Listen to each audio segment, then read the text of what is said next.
never stopped calling him.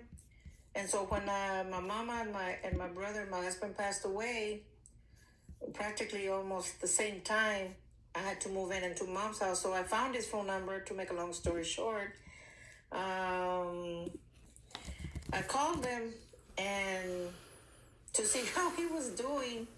Well, he started coming around and started buying me things like I didn't know where I was going, and now this is our 5th month. Um, what I'm about to say is that he told me that he was married, but he separated. Um, it's been almost like half a year. She just left. She's not well. She's bipolar, schizophrenia. She's not a good person. So he's waiting on to get a divorce, but he was a police officer, and so he really doesn't want to give her any kind of benefits, but he has no choice. Ma'am, I'm gotta be honest with you. I'm kind of lost. Do you have a question here? My question is that I believe that if well, we are doing right in a godly way, what we plan to do. So he's very sweet. So you think I should just hang in there, and because it's just been 5 months. He's been a very sweet man since I met him. Okay. What's the And now he gave up on her. Yeah. What's the problem here? I'm confused. Well, should I keep on? Should I, just hang in there? Things will turn around. We go to church every Sunday. I'm just, I just get confused, but I really, So the guy you're dealing with is married? Because I missed some details. The guy you're dealing with is married? Is married, but separated. He's separated. Hasn't seen her for I don't know how long. Yeah. Okay. So you're dealing with a man who's legally married, and that's the problem you have in this situation, is that he's legally married? Yeah, Okay. my kids tell me, just let it go. He's gonna get divorced in time because it's money wise and this and that. But he's Okay. very consistent. I got with you. me. I got you. Okay, so what's the timeline for him to get divorced? Have y'all talked about it? Yes. I think by this year, see what happens. It's just time, not time. It's just the money. What do you mean it's just the money? How does money connect to this? What he's trying to do is, spend so much money on me and go on trips and stuff like that before he starts getting a divorce, because she is gonna pull a lot of money, from him. You know how it is when they get divorced. Okay, how long has he been separated? It's going on a year. And how long was he married? 35. He was married for 35 years? Yeah, he tried working it with her because like her illness, he would take care of her and everything, but he just couldn't deal with it. He had to go to a psychiatrist, and Okay. and she just left. She just left just like that. No, this isn't good. It's way too long to be with somebody. He's not ready to move on yet. You're a rebound right now. Okay. Okay? Alrighty. Thank you. No problem, love. You take care. Uh-huh. All right, who we got?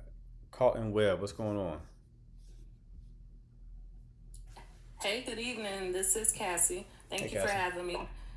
I Sure. do want to apologize about the typos and the comments when you were trying to answer some questions. Oh, you're good. Responding to like the stigma of being single. I'll be 40 in April. Uh-huh. I have a career. A lot of people consider that a red flag. How do I navigate that in a more positive light in response to when people say, oh, red flag, why are you single? You have XYZ. So what part is the red flag? The fact that you're single at 40, or the fact that you're single at 40 with no kids? The whole scenario. Once I describe that I have no kids, I'm 40, I have a career, Uh huh. I'm beautiful. I may not be a 10, but I consider myself beautiful and confident. Hey, A speak your lot of truth. men consider that a red flag. Am I just in the wrong circles? Or Okay. how do I deter it from appearing that it's a red flag? That's very common that people say. Okay. Have you been married before? No, only engaged. Only engaged. What was your And longest? for that, I considered I won't settle. That's why I hadn't been um, in a commitment after that. Because I decided I won't settle because I did settle in that last engagement. I understand. How long was your longest relationship? It was 4 years. 4 years. Yes. Okay. Um, in what way did you settle with the engagement? Well, I take accountability that I moved too fast. He wasn't.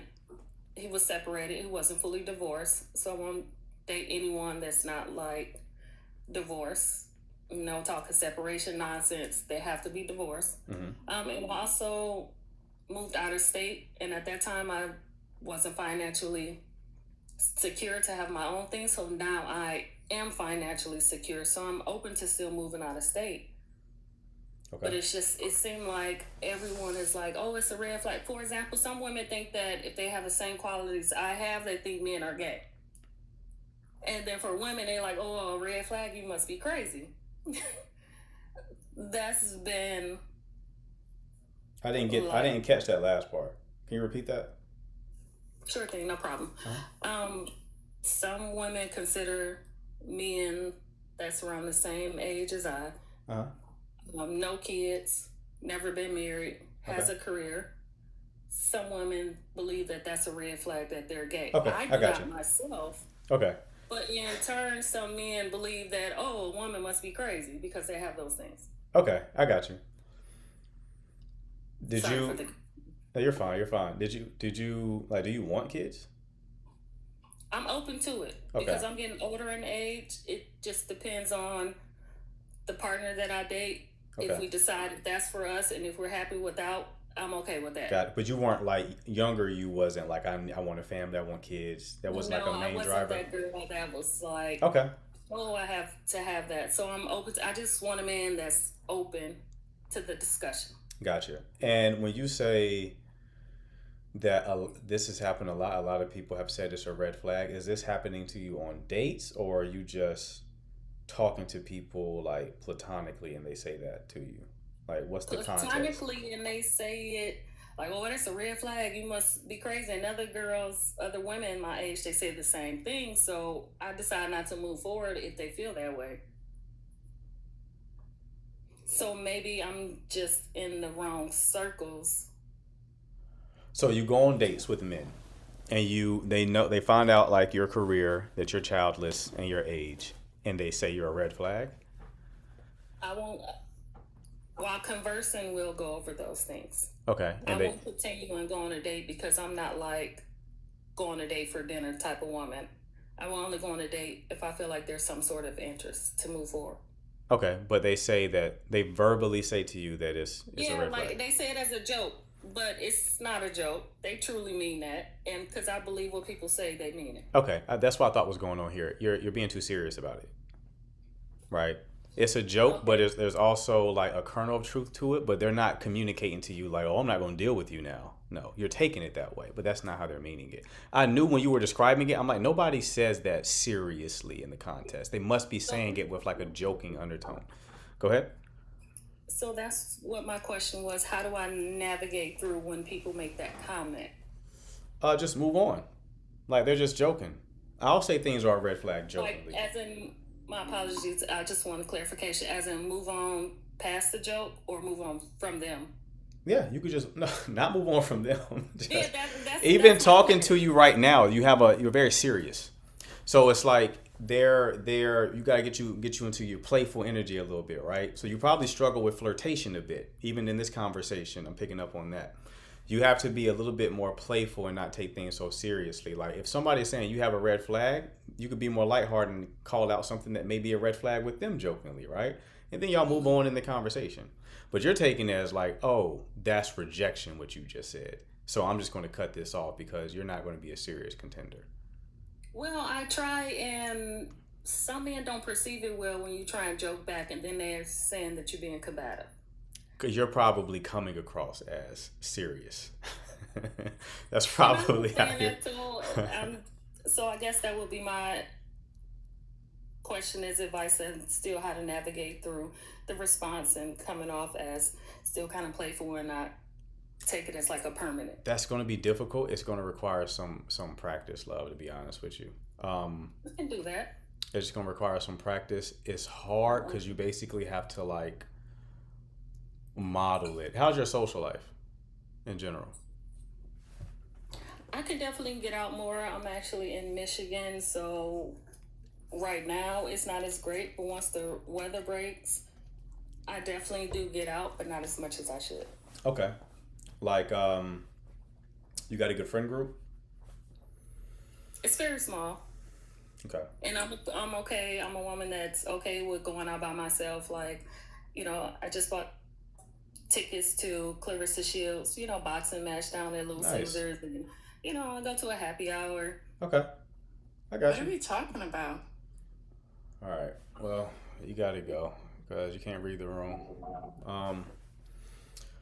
But yeah, so this is just going to be something that you're going to have to practice.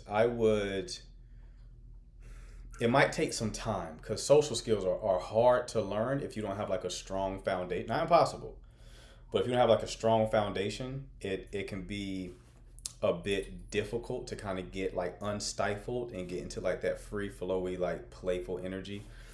So the first thing I will say is start to just educate yourself on it. Just go to YouTube University, right? And just start looking at like more socializing. You try me as a very logical person. So I think like if somebody explains socializing in a logical way, you will pick up on it. Is my intuition correct there? Yes. Okay. So it's good. So that would be the approach. What's her name? There is Vanessa Edwards, I think is her name. She's like the social scientist or something like that. She wrote a book called Cues. It's all on social skills. Look her up. She may help you a bit to be a little less stifled and to be able to navigate the social domain more effectively. And that's going to help you out a lot, especially if you practice that. And then when you go out alone, practice those skills.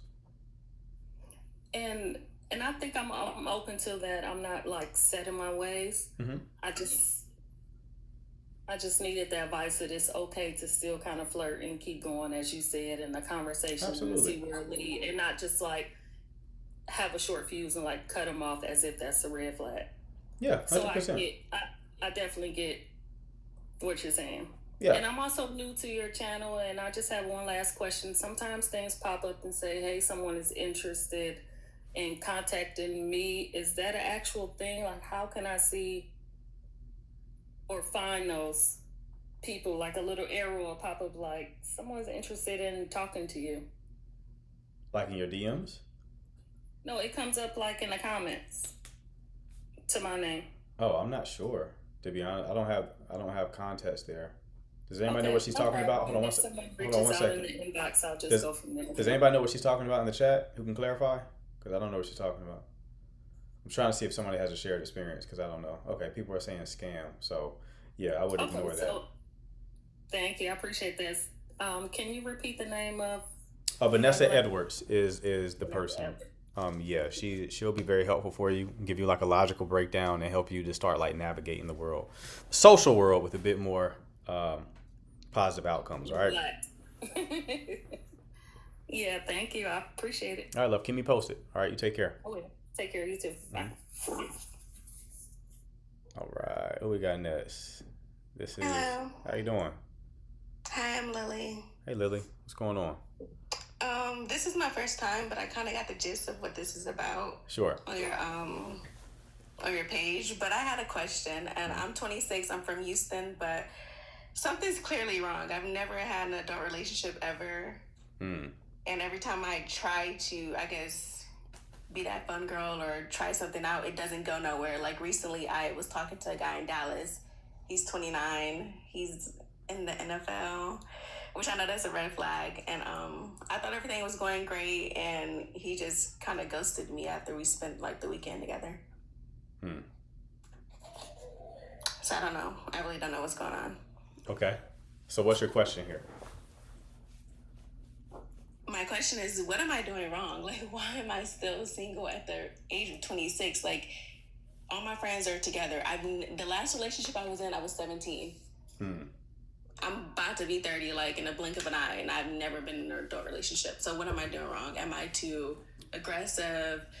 Am I just the type of girl you just have sex with and just stop talking to her? Like, what is it? Okay. How are you meeting men? Out at the grocery store, at the club. I met him at the club, which I know is bad. About to But say, I did give him a chance right then and there. Like a month later, I messaged him back. I was about to say that's the first problem is meeting them at the club, right? How many men are you meeting at the club? I want to say 2 or 3. I met some at a run club. I met some at the grocery store. Okay, run club is fine. But when you said club, you weren't talking about run club originally, right? You were talking about club. Yeah, Right. the club. Okay. So yeah, I wouldn't take anyone you meet at the club serious. Okay, run club is fine. So when you date these men, like, how long do you typically see them for? Okay, I might have like shot myself like in the leg right here, but with him, I messaged him and I was just like, let me just be free because I'm always serious like that lady. So I was like, let me just say, hey, I just want to like hang out and kick it and see what your vibe is and not think too much into it, not overthink. So we hung out for a week because he lives in Dallas and I live here, and we hung out for like a weekend. Mm-hmm. And yeah, he stopped responding to me, and now he unadded me on Instagram, but still let me watch his story. Like he didn't block me at all. Y'all slept together? Huh? Y'all slept together? Yes. Okay. And then after we finished sleeping together, he said that he felt bad because he's trying to find his faith and he's trying to, follow Jesus and stuff. Like he made me feel horrible after we did it. So yeah. Okay. And this was the athlete? yeah. Okay. I haven't talked to anyone else after him. Like, yeah. So typically, how long are you dating men? Is this like a representation of like your regular experience? It sounds like this is an outlier experience. No, this is the regular. I was just in Virginia for 5 years, and yeah, this is the regular. When I say regular, I mean like you reaching out via DMs on something no. That's what I'm talking about. So your regular experience, describe that for me. How does that typically go? Like for instance, the guy I met at the run club here, in Houston, he was cool and all. Like he asked me, he did some like slick, like I guess flirtation stuff, and asked me on a date, like to a movie and like to go to dinner or whatever. And I said, okay, cool. So we planned that. We hung out, went to the movies, went on a dinner date, and then on the ride home, he told me he didn't want nothing serious after wasting my time, and that he just honestly looking to have sex. Mind you, he's 39. Mm-hmm. Okay. And told me if I was okay with that. Mind you, I was in the car with him, so I couldn't say much because I'm like, okay, I'm in his car. So I don't want to be like weird and be like, oh, like hell no, and like something crazy happened because I don't really know him. So let's just say that every relationship that I end up trying, they all just want to do stuff. That's it. And they're upfront with that early on? No, they wait until either they got me and we're already at the date, or like we already did it. They wait until we already did it, or I'm already at their house, or I'm already like hanging out with them. They don't tell me over text or over the phone like before we talk. Before we meet. Okay. I'm not a bottle girl, guys. I just got out the military, just to let you guys know. So you just got out of the military. So the guys who you end up connecting with, do they typically have access to your social media? No, not really. I mean, only the NFL player, but I don't really post nothing on there. I just post I have one picture on there. Okay. I don't really post that type of stuff. Also, I'm a mom, so. Your mom as well? Okay.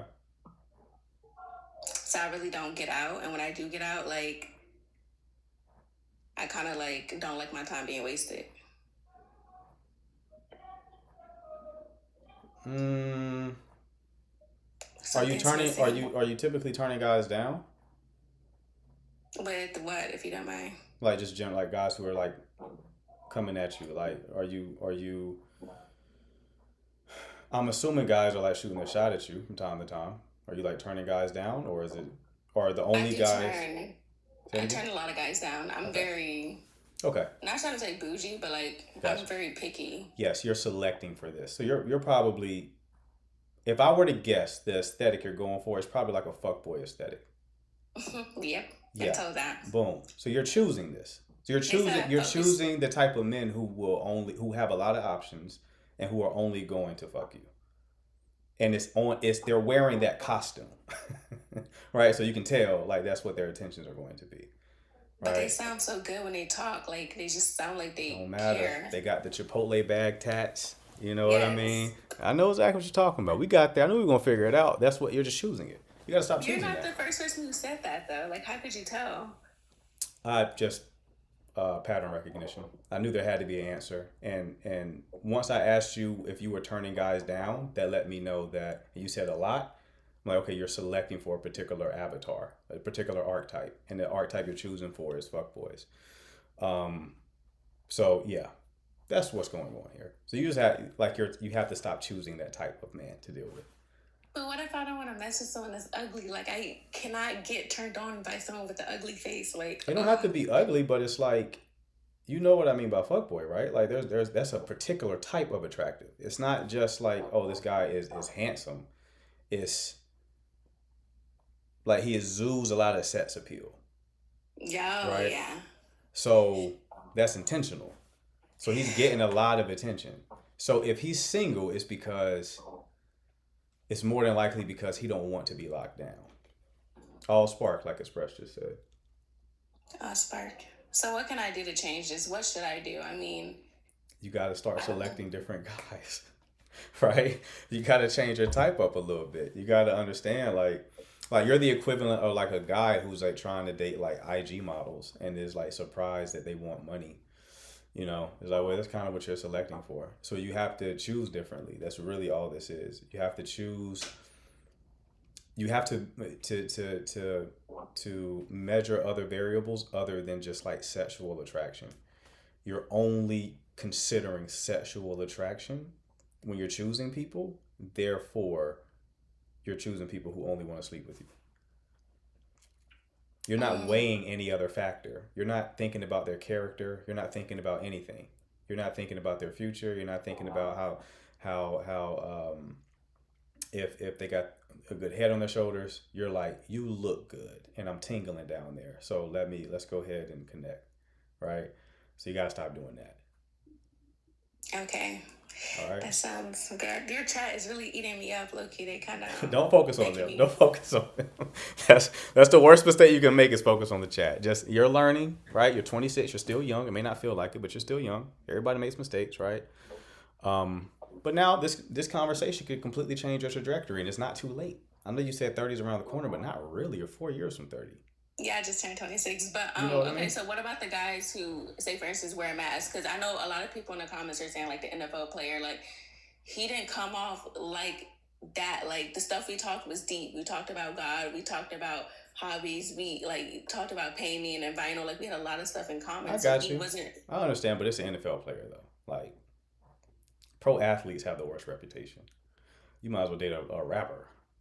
Like they just have the worst reputation. Okay. Okay. Yeah. Oh my God. Your chat is wow eating me up. I'm a.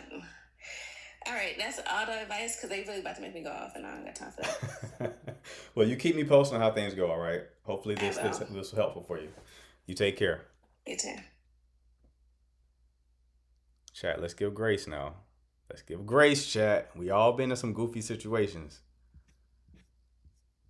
I promise you, you've been in a goofy situation in your past. So let's give grace to people who call in. Who we got next? Edgy? Hello. Hold on one second. Edgy, are you there? Because you're muted.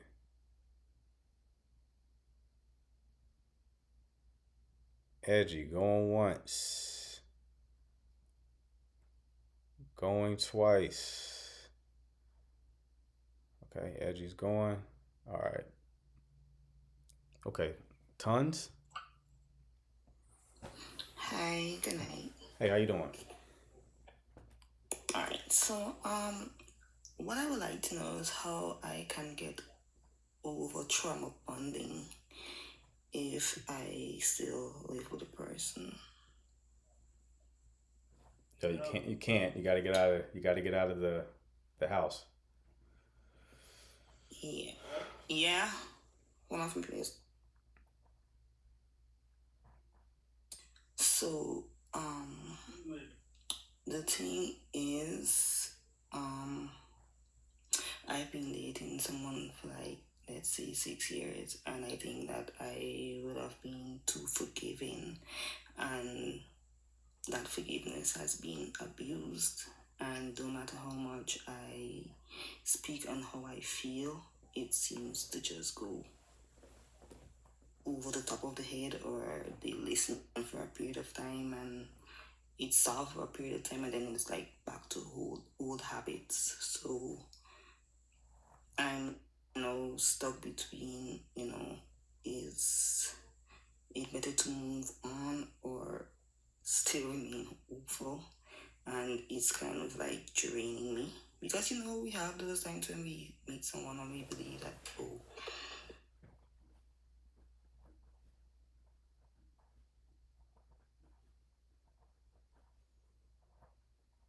yeah, and we believe like, oh, they're the better fit for us, but then you start seeing all these red flags, and the pain is just continuous, and it doesn't seem to be bothering them much.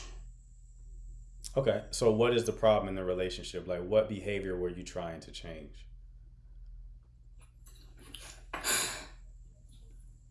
Um, so it's like the unfaithfulness, and then it's like when you speak on things that bothers you, it's like they are bothered that it bothers you.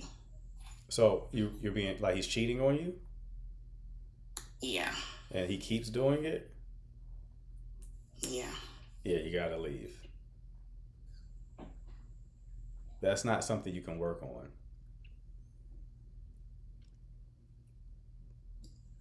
Yeah, but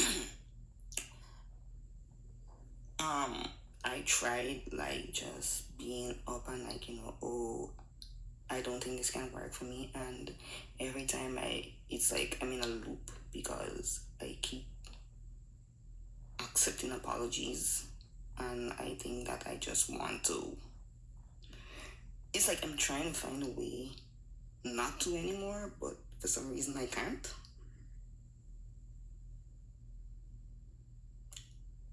Okay. Um, it's because you're opening yourself up to being kind of manipulated. Like the way that you should move is you find out infidelity has occurred and then you leave.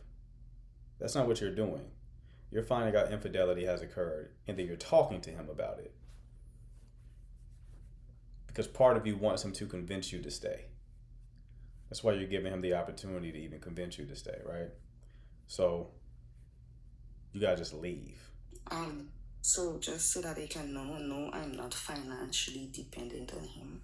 Okay. I am independent. I'm a working woman. So just getting that clear. Okay, cool. So then this should be relatively simple then. You have the resources to get going, right? True. Yeah. Now you just gotta do it. There's no magical solution. It's just like you just have to do it. Right? You don't have to tell them you're doing it. You don't have to make a declaration. I'm moving out because you cheated on me, right? You can just leave.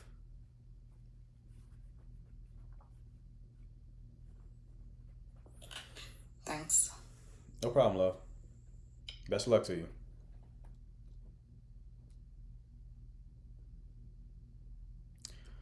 Her, what's going on?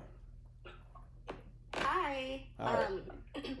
So So do we just ask you like advice and questions in here? Sorry. Yeah, questions. Okay. So, so there's this guy that we started talking back in 2022, I believe it was. We don't live in the same state. So I did went and visited, me and my friends, we took a trip or whatever.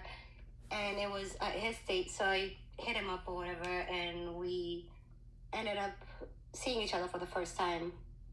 Mind you, we were talking back in 2020.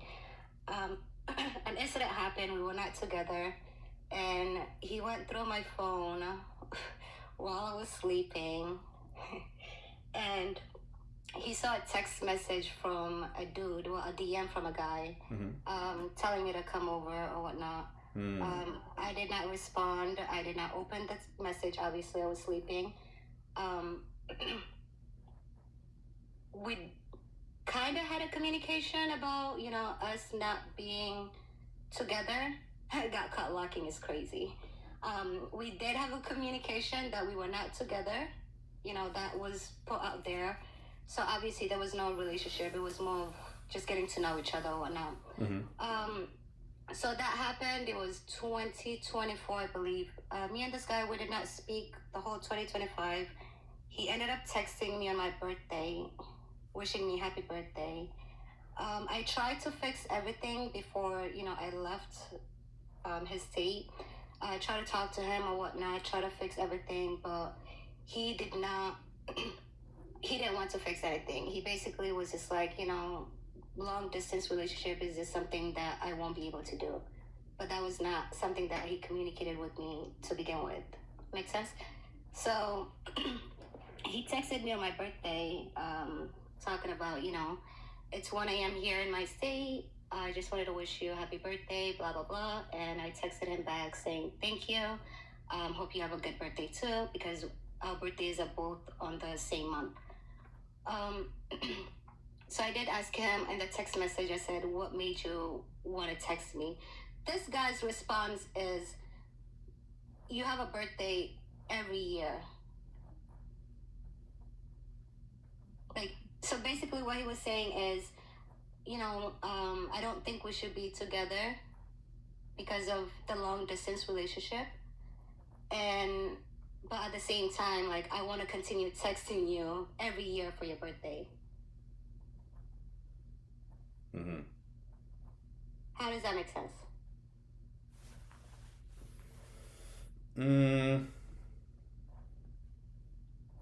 It is a headache, girl. And he's a Virgo. We're both Virgos. So that's probably a big, toxic people. Yeah. More than likely, he just wants to stay on your radar because he wants it. Not being in a relationship with you does not mean we'll never sleep with you again, right? So just stay on your radar. That's all. So just block him. But this is the thing that he does. He blocks me and then unblocks me. And then he'll block me again and then unblock me. But he always just comes back. He'll look at my Snapchat stories. He'll look at my Instagram stories. But we're not friends or anything. But I'm not that public on Instagram, but I am public on Snapchat.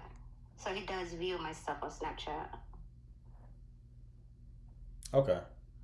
Thinking too much into it, right? It's you wanted a relationship. He doesn't want that, so you just have to move on. You're trying to analyze his behavior. It doesn't matter what conclusion you come to about his behavior. The end result is the same, which is you two will never be together. Yeah. So and I accepted that. Yeah. So you're just wasting mental energy trying to figure out his motives. So just block the number and just act like he doesn't exist at all. That's what I would do. But what if he calls me? Because sometimes he does call me on unknown numbers and stuff. You cross that bridge when you come to it.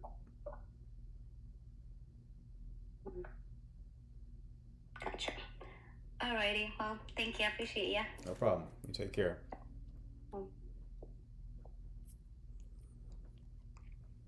Okay, I'm just NC. What's going on? Hi, Hi, my name is Nancy. I'm sorry. I'm very nervous. Okay, so I kind of had a question. I wanted to know, like, is healing bad when the person is trying, like, healing away from somebody bad when the person is trying? You said Like, is healing bad? like, is healing away from somebody bad when the person is finally trying? What do you mean healing away? Like you're not in a relationship Like, with them? The phrasing is yeah, confusing me. like healing away, meaning like you no longer want to heal in the relationship. Like, Okay. okay, you were in a relationship, it wasn't going well. Now you're like, okay, maybe we don't need to be together, and I need to heal away from you because I obviously can't heal from you, Okay. like with you, you know. Okay. Because I'm doing that. So I took the opportunity to, like, you know, heal away, and I feel like I've gotten so far in the journey, and you know, now I'm getting blamed for certain things, because they're not happy of the decision that I'm making for myself, you know. But at the end of the day, like, being in the relationship, I would say I'm not disrespectful. I'm very I'm an educational psychologist, so I'm very understanding, but I'm not stupid. I'm very wise. But they, like, I feel like men have this kind of trait where they can be manipulative in a depressive way. Like, they make you feel bad for, you know, leaving. Okay.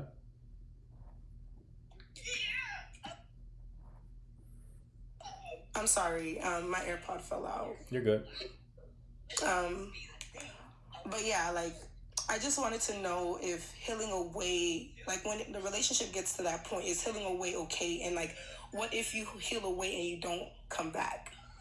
Like, what if the answers that, you know, God reveals to you are just to not come back anymore? Because that's kind of the answers that I've been getting, you know, to just allow this person to be happy because it was breaking me. Like, I don't like to disrespect men. I never put my hands on anybody I've ever dealt with. Like, I'm not abusive. I don't like to call men out their names. Like, I don't like to even say the N-word, to be honest. Like, I don't really like to get that. So it's like when I realized that in the relationship, it was like turning me out to this horrible person to where now I'm disrespecting you. Now I'm calling out your name. Now I'm like blocking you or, you know, doing toxic stuff and knowing that I'm not that person. But it's like it's reached a point where it's just like I'm trying to get away and I can't, you know?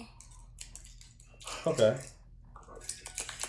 Yeah, sounds like you should not be in that situation then, right? Somebody said healing away is not a thing. Okay, don't focus on the chat. Okay. Sounds like you shouldn't be in that situation, right?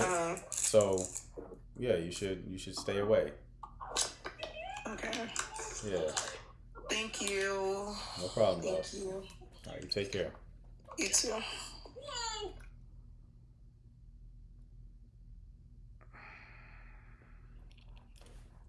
All right, who we got next? Who do we have next? Hello? What's up, man? Hey, what's up, bro? Alright, so I'm not sure if you remember from the last time, but I have an update for you. I'm not sure if you need me to explain, like, what exactly happened and everything. Yeah, what's going on? So I'm not sure if you remember from the last time.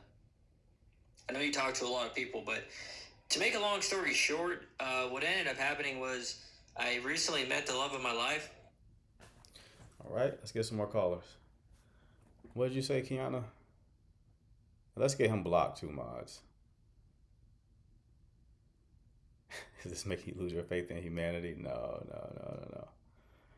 No, I'm not losing my faith. It's all good. It's all good. Okay, there he is, right there, at Shop Player. Yes, I'm glad you stayed in the queue so I can block you myself. Fantastic.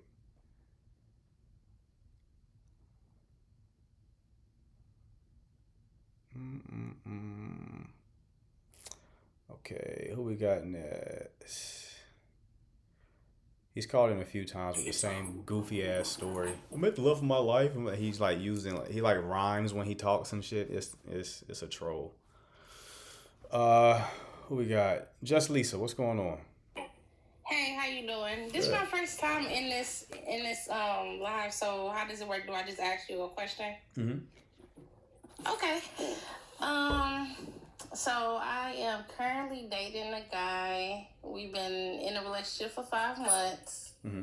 When we first got together, everything was cool. Like our communication was like perfect. I don't know if it was like kind of like because it was like semi long distance. Like we both live in the same state and city, but he's a truck driver. Mm-hmm. So like most of the time our talking is more on the phone, or I see him like when he come home for like a couple days. Yeah. But like as the months and stuff, then the months and stuff been passing, I just started noticing like little things. Like he takes care of his mom financially, like, which don't get me wrong, there's nothing wrong with that. Because if push comes to shove, I would do the same thing. You know what I'm saying? That's your mama. But I just feel like he cuts out doing things for me because that is the excuse. You get what I'm saying? Mm-hmm. And then I feel like I'm a very blunt person, and I think that might be a issue because I really don't sugarcoat. But it's not like me trying to be mean. It's just me just being honest. Yeah. And he's been like so sensitive to different things that I be saying that he feel like I disrespect him. Mm-hmm. And the things that he's saying that like I be disrespecting him about, I look at it like small things, like, you know, but I'm not the type of person to like disregard somebody else's feelings. You know what I'm saying? But I feel like when we first started talking, like his presentation was good. He was saying all the right stuff. But as the relationship progressed, what he was saying kind of didn't match up. Like I would have to tell him, like, I feel like when you come home for the 4 days, you need to prioritize seeing me more than just one day. You know what I'm saying? Mm-hmm. Like he want to play play his game and stuff like that, which is nothing wrong with that. Because that's his hobby or whatever the case is. But I feel like I'm at a point in my life where I'm kind of on a more serious type of path. And he's still kind of like childish in a sense. You know, he lived with his mom, which is nothing wrong with that. You know, well, for the time being, because he is financially taking care of her or whatever the case is. But I just feel like we're not equally yoked. You know, like the other day we was watching, he said he wanted to watch the Trolls movie on Netflix. I told him, I just said like, oh, I don't want to watch a kid movie. You know what I'm saying? And he took offense to that. So it's like, I feel like I'm dealing with kind of like a mama's boy, or just somebody that's used to just, because she's the only child, so it's like somebody that's used to not having to really be mindful of sharing their time with somebody else. So I don't know. How old are you two? I'm 31. He's 29. Okay. So he's only back 4 days out the month? No, he come home probably like 8 days out the month. 8 days out the month. So he's spending Yeah. two of those 8 days with you? Four of the 8 days with me. 4 to 8 days with you. Okay. Yeah, like 2 days because it's like he work 11 or 12 days, then he come home for 4 days. And then he go back to work, you know. So, but I had to say something about that, you know. And I feel like probably because I'm a woman, I'm more like clingy, like I'm more affectionate than he is. So he didn't see nothing wrong with me only getting 1 day. And I'm like, we in the whole relationship. Like, if I was a male, my main thing would be trying to chill with my girl when I come home, not going to play the game. Okay. Well, yeah, I mean, there's nothing wrong with that, right? I don't think you're being unreasonable. Yeah, it just sounds like y'all aren't compatible. Yeah. Okay. That's what I'm that's what I was thinking, cuz we had took a break like a couple days ago. We had decided on taking a break, but like as time progressing and And me y'all not been really together. hearing from And y'all been together for how long? 5 months. It's so crazy. You're still supposed to be the honeymoon phase. You gotta take a break in 5 months. You should not be together. I know, and that is so crazy to me. Like, let me just give you an example, just please. Okay, like he has a sibling from his dad's side of the family. You know, me, I'm like a real family oriented person, so I'm close with my siblings. And he was telling me, like, you know, he don't reach out to his brother and stuff like that. And I was just asking him, like, why not? Like, you got a brother that's trying to reach out to you. Why wouldn't you try to build a relationship? Y'all father passed. You know what I'm saying? So, me saying something to him about that and not just leaving the situation alone, he felt like I was disrespecting him. So I'm like, the stuff that you think is disrespectful really don't be disrespectful. I just think that you're sensitive when somebody says something to you that you don't agree with. Yeah. Yeah, you're just not a good fit. So you know what you gotta do. Yeah, I do. Thank you. No problem, love. You take care. You too. All right, we got Neek.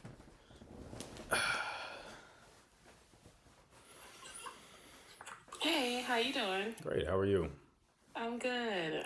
This is my first time doing something like this, so All y'all right. give me a little grace, okay?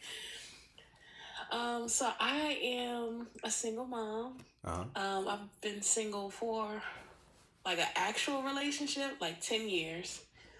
And I just wanted to see like what kind of advice could I get about maybe getting back out in the dating world, being a single mom.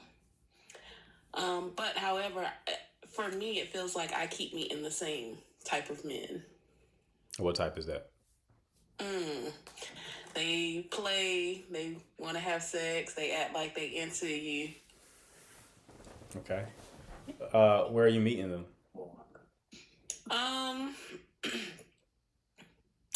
Maybe out and about. The few times I do get out, kind of in passing.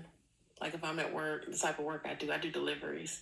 So like I'll get a couple people who will get my number that way. Mm-hmm. Okay. And that's Okay. I ain't And giving it up.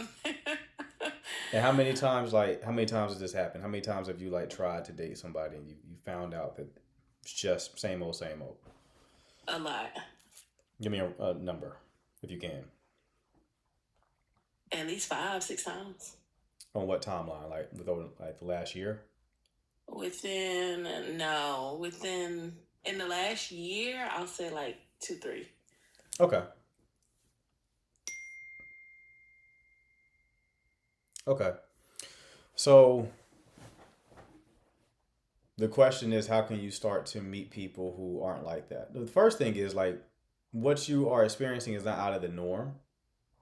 It's you just have to you just have to comb through like the bad fits. That's just how dating works, right? Most men that you run into who are going to like show you attention are probably going to be like that. You just got to accept that. Try to notice it as early as you can, and when you do pick up on it, like move on. Now, the other question I have for you is, how does this typically play out? Like, are you approaching this from the perspective where if he tries to sleep with you, then you're like, that's all you want from me, and you cut it off, or what's the situation? Maybe kinda. So like I can give one really good example. I met a guy, and unfortunately, I met him on one of the maps. We talked for like months before I decided to meet him in person. You didn't mention apps before. Was that intentional? You said out and about. Maybe not. See No, that? but I'm not really up there like that. But Okay, it's but something I in did. these 5 experiences, how many of them men came from apps? 2. 2, that's significant because apps you're going to experience more of that archetype. Okay, but continue. Oh, okay. Really good guy. We met, had a great conversation. We talked on the phone more so than anything. And I'll take part of the blame. He kept trying to like meet up, have dates with me, and I'm like, oh, I'm busy because I am a mom, and I'm like a very single mom. Like I don't have a whole lot of help. I do work. I am in school, so it's a lot that I'm kind of juggling over here. And he will always like end the conversation. He was like, oh, I'm just not gonna talk to you no more. Good luck to you. And it's like, why are you wishing me good luck? Like, if you don't want to deal with me, that's fine. In my opinion, I feel like what I come with is kind of hard for men to deal with, being a single mother. Okay. When he tried to meet up with you, you just said that you were busy? Yeah. You didn't tell him when you would be free? I mean, okay, so there were times where I would tell him I was free, but then I ended up being busy because I have to work.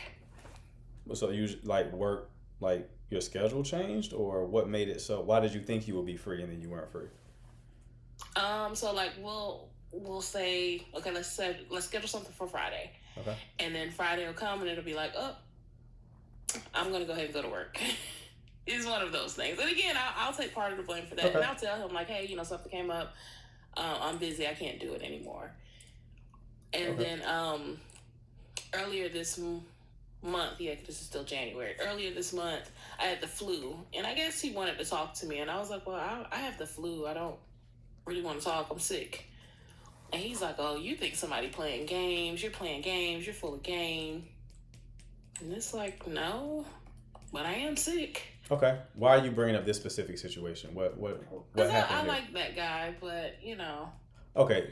Well, there's a problem here. You said you like him, right? But you didn't make it easy for him to connect with you. You had opportunities to meet with him, but you decided to go to work instead. So let's flip it. What if you were trying to date a guy, and he kept giving you excuses as to why he couldn't see you? How would you react? I'll be mad. Right. So that's what happened here. Yeah.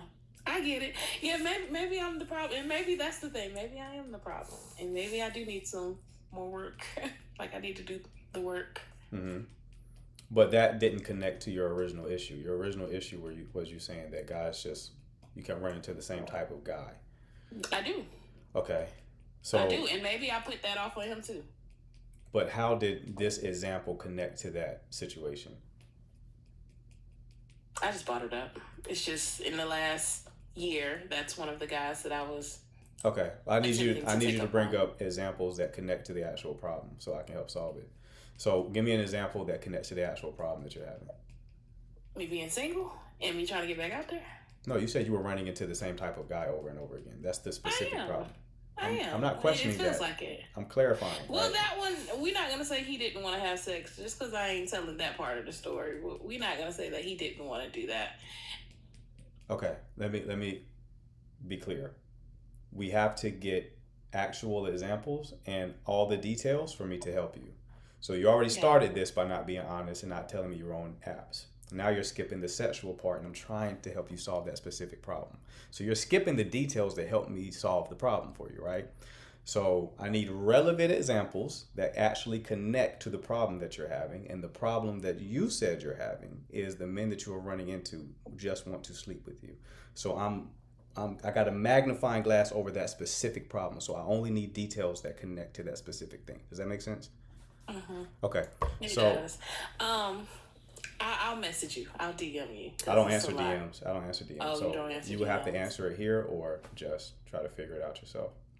Okay. I'll still do the work. I'll keep doing the work. Sounds good, love. You take care. Thank you. All right. Venus, what's going on? Hello, it's Jillian, but I go by Venusian because I'm a Taurus ruled by Venus. Anyways, nice. Also a first timer here. I don't know your name. I haven't really checked out your page other than doing this. So what's your name before I speak to you? My name is Marquette. Okay, hello Marquette. Nice to meet you and everybody in the chat. 431 people. So my situation is I'm 27 years old. I've been single since before COVID. And I think like my age of being 22, 23, 24 during lockdown, I was like, well, what's the point in having a relationship right now? The world is in some chaos, you know, and I'm not really for the apps, but I did it because kind of all of life moved online. But now that we're into 2026, it's January. I vowed to myself, I'm not doing the apps anymore. I can't. Like, with the women previously, the men that you meet on the apps, of course, like, you're showing pictures of yourself. You look good. It's a very looks first way of meeting somebody. And immediately, for me too, I mean, I'm 27, I'm in my prime, I'm lustful. I'm going to admit, I move in a way that I think is, I guess, I mean, I've heard it from dudes that I'm more of a leader before. Like, I take lead a lot more than I think some of my other women counterparts do in the dating scene. Like, I don't know. I think, so my advice, okay, so my question is really what I was trying to dwindle it down to is when I'm going out in person, say this Valentine's week, and I've seen a trend on TikTok where you can use like little Valentine's Day cards and give your number out and whatever. But is it acceptable, or does it make me look like a pick-me for going out and if I see a man that I think is attractive and going out and giving him my number, and if I see it, I want it and I go for it, versus waiting to make eye contact and for him to seek me out and just go for it and just go ahead and rip the Band-Aid off and give him my number, and nothing comes from it. Okay. But I'm kind of getting to the point now where it's like, if you want something done, you have to do it yourself. So let me just go ahead and, if I see some fine shit, I'm going to seek that out. I'm also a Taurus, and I'm very much what I want is what I want, and I usually get it, you know, so I feel like it will work out for me, but I don't know exactly how. I haven't played it out yet. I like to be submissive. Trust me, I'm in the most liberal way, wanting to be a traditional submissive woman to a man. That's what I want. Sure. But I need a man also that's going to take on those values, and I need one that's not like, that doesn't feel emasculated by me, you know, trying to finagle my way into, you know, or cat, I don't even know how to call it, like, not catcalling him, but, you know. And also I'm also a chef, and I'm the only woman in the kitchen. Like, I work in a male dominated field. I'm around men all day. I have 2 brothers. Like, I'm just trying to get more into my feminine, but also be like, bro, I can't wait for y'all to do what I need you to do. So just what your advice is on that for all the girls too, like, because I feel like a lot of women feel like they shouldn't make the first move, or they shouldn't be the one to seek the man out, like out in a public place or whatever. But at this point, everything is so internet these days. Like, I'm going to take that opportunity if I can to introduce myself and shake somebody's hand and make eye contact. Gotcha. So yeah. So and what? I'm in Charlotte, North Carolina, so a metropolitan enough of a city. Okay, you're in North Carolina. Okay, nice. Yeah. What's your goal? I'm 27 at this point. I don't want kids. So I'm very much like, if marriage happens. I would love that, double income, no kids lifestyle, like just traveling and having my partner. And I have brothers, so if they have kids, cool, be auntie and uncle to them. But at this point, like, it would take a serious man for me to bear his child in this day and age. I don't know how y'all are doing that, having kids in Trump administration. Crazy. Let me just say that now. And anyways, but yeah, I'm a chef, right? So trust, it would be a plate morning, noon, and night. Like, I would be that kind of wife, but I'm not hooked on that. Like, it would just be cool to have like a little, you know, I want something consistent. Like, I'm tired of just hooking up with people that last, a month or 2, because that's the type of energy that we met on. But I don't know. I feel like dudes feel like if anything goes past 3 or 4 months, that they immediately think that I want to get locked down. But I'm not necessarily on the girlfriend timing right now. Okay, you're kind of contradicting yourself. Well, I'm fine with casual. Because I guess I'm more go with the flow. I can't predict the future. And yes, like, my standards of a man are there, but my standards or expectations, should I say, are not necessarily set to a certain bar of what that person is going to give me relationship wise. I don't think you know. I think the main problem here is you don't know what you want. So Well, you have to get into alignment, inner alignment of what you want, right? I just made a video about this. It was for guys. I'm a coach for men. I just help women on these lives because they ask questions a lot. But you can't optimize for both sex and connection. You have to choose one, right? So if you want connection, cool, right? You got to change the play though. You got to change the strategy. Okay. yeah. Right now you're optimizing for sex. Because and for the girlies, I'm sorry. I am very lustful. I'm trying to get over that. That's why I'm off the apps, because I feel like I dwindled down on that opportunity. Like every night, like I could be on Tinder right now swiping and find something, you know, and I feel like that's lame. Like that is lame. I'm 27. I don't want to do that. Do you have like a very high, you have like a very high sex drive? I do, but no, Okay. again, I need somebody that's You said- consistent to match that. And you say Like, I'm you say you in Charlotte, right? Charlotte? Yeah. Okay. All right. It's not too far. Oh Lord. All right, let's get serious. So Now you don't answer DMs though, so when I DM you, don't be acting shy. all right, now don't play with me. It's getting late. All right, so here's the thing. Your approach where you're saying you're gonna go up and give business cards, you're flipping the polarity right there. It's a very masculine move. Okay? There's a way for you to showcase interest without doing it in a masculine way, right? My mod Hannah, right? She has this thing, like the feminine way is to just create an opening.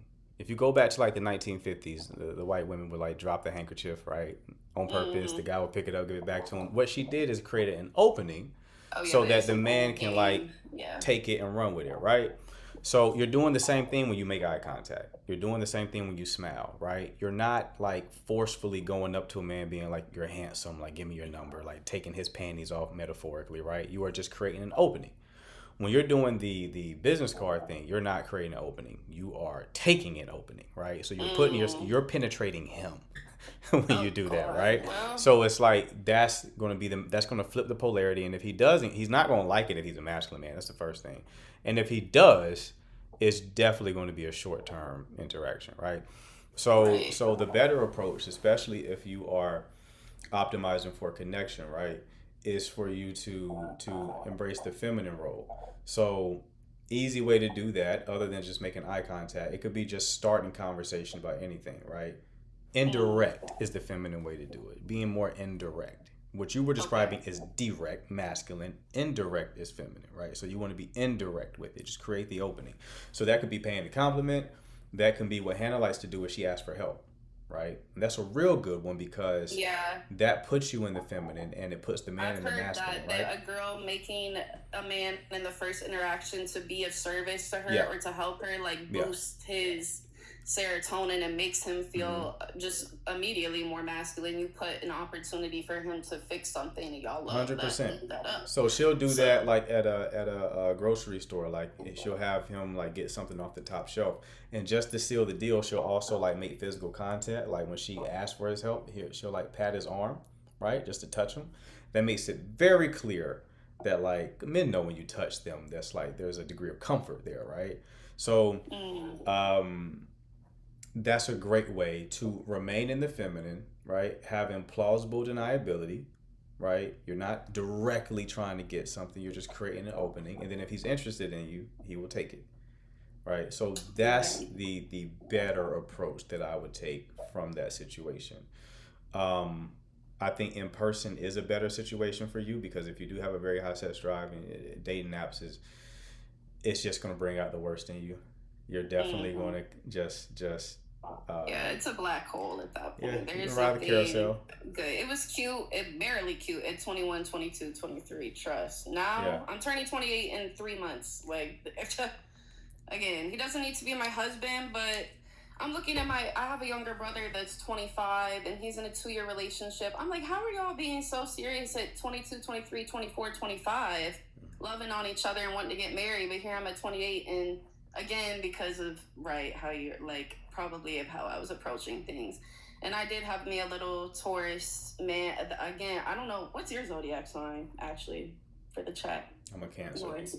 Cancer? Oh, I love Cancer. But anyways, a Taurus man, that's the one that told me, he was like, you like to take charge too much. Like, you want a man that's going to take care of you, blah, blah, blah. But when I said, let's get dinner tonight, or let me go to the grocery store, you were like, no, I got it. Let me just go ahead and get everything I want. Because basically again, like I said, when you want something to get done, do it yourself. Or when I think a man is going to provide me dinner, I'm like, oh, I feel like I could do it better. Like, let me do it for you. It's hard. Like, it's weird. I like to lead, but then I like to, I am a walking contradiction. I'm a Taurus, but I have Gemini moon. Just for the people that care about all that stuff in the chat, if they do or not, I'm sure you don't. But trust me, I am probably a walking contradiction. I do need to just figure out what it is that I want. I will take heed to that advice about maybe not giving out the little Valentine's Day cards. I'm interested how it turns out for the other girls that do, though. But yeah, I guess so. When it comes to giving some more game of what should I compliment on, like, I guess when I go out, it's, again, I work in the restaurant industry, so I'm going out after work to bars, like, with my friends, or thrifting, or different things like that, you know, but I'm not really out here, and it's cold out, so I'm either out, so if I just want a little cozy partner, what are some cute little compliments I could give that would catch his attention? Obviously a little touch of the arm, like you said, without being creepy. I mean, you can just compliment the fit. You can ask someone to take a picture of you and your homegirls, right? That's something you can do, especially if it's like a group of guys there. Just get creative. You're just It doesn't really matter what you say. The real function that you're optimizing for is just creating an opening, right? You're just starting the conversation. You're starting the interaction in some way, shape, or form, right? As long as you do that, it don't matter what you say. He'll likely, if he has interest, he'll take it from there. Okay. All right. I believe that. Thank you. I'm just listening to what the next people have to say. Appreciate it. Hey, keep me posted on how it goes, all right? I'll keep you posted. All right, love. All right. Bye. All right, who we got next? God's Will. God's Will, you there? I'm here. Good morning. What's going on, man? There it is. Good morning. That's that pause. That pause that I hate. Need you fast, mentally on, mentally sharp. What's going on? Hi everyone. Thank you so much for taking me. How you doing? Good. I'm well. I'm super shy, but I'm gonna do this. I've met someone through social media, and we became very close. Okay. Emotionally too. But for about 12 days, we were constantly on the phone, FaceTime and calls and texts. He's about 20 years older than me. He was very transparent about what he wants and his past marriages. He's been married twice. He had 5 kids, which wasn't it wasn't an issue for me because I do like older men. I'm 27, by the way.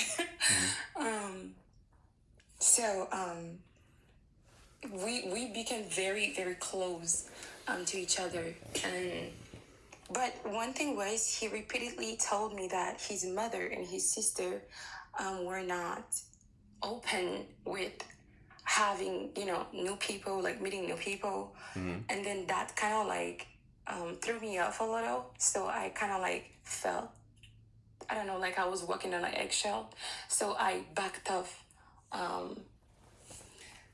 The day we were supposed to meet, it wasn't a Friday, so I was supposed to meet him on a Saturday. So the Friday night, I said, you know what, I don't want to get into a relationship with someone and feel like I'm going to pay for something somebody else has done to you.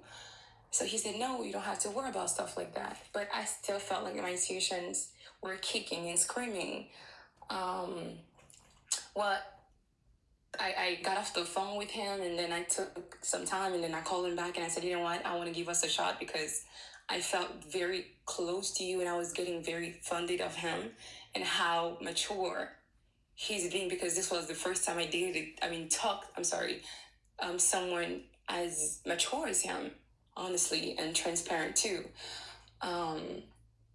So we met the next day. It was a Saturday. When we met, the intensity, the chemistry, the attraction, everything was there. It was like we knew each other for so long. And then we spent the night. I have told him my boundaries about sexual activities, which I wasn't open for, and he respected that. But we were very, how do you say that? Affectionate to each other. He's a great looking man, and we were, like I said, it was mutual between me and him. And the night went well. He did what he had to do. He's a working man. He was working right next to me. He answered every call in front of me, and even his ex-wife called, and his kids called, and he was very open. I tried to give him space, but he's like, no, I need you to be here to understand, what we talked about. He said, if you're going to be in my life, you have to hear. They're highly educated. It's not like he has any baby mama drama or anything like that. No. And that happened. The next day, as he was dropping me off, he had an interaction with his mom, and then he kind of was like, his energy shifted. So I turned around because I'm very affectionate. So I turned around to touch him. But as I was turning around, I glanced on his car screen, and then there was a text. I didn't see the text, but I saw the name of the person. It was named as such and such, but the most beautiful person I know, the most beautiful woman I know. That's what the name was saved as. So my energy switched completely. Yeah. And I turned around and I looked at him.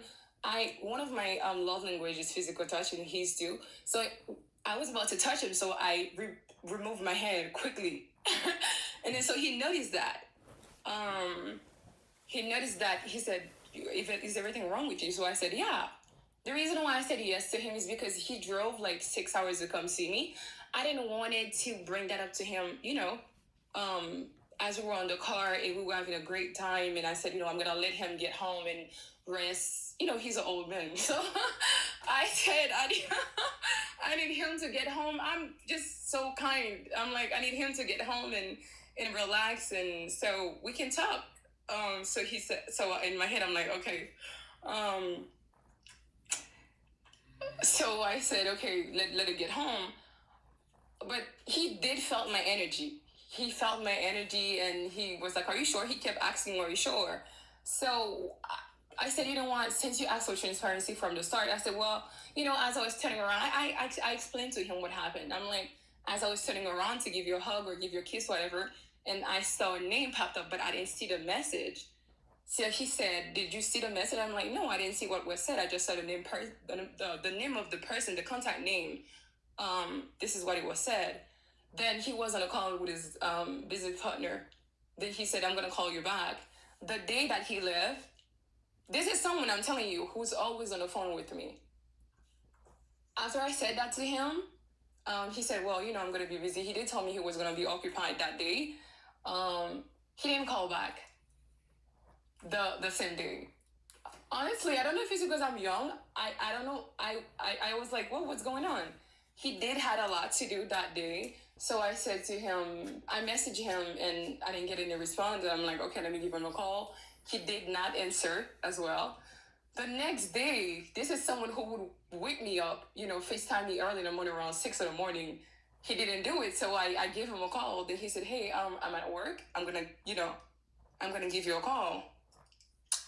And I said, okay, well, on his lunchtime, he did give me a call, and he said he's confused of my behavior, that I give him this is the second time that you've done this to me.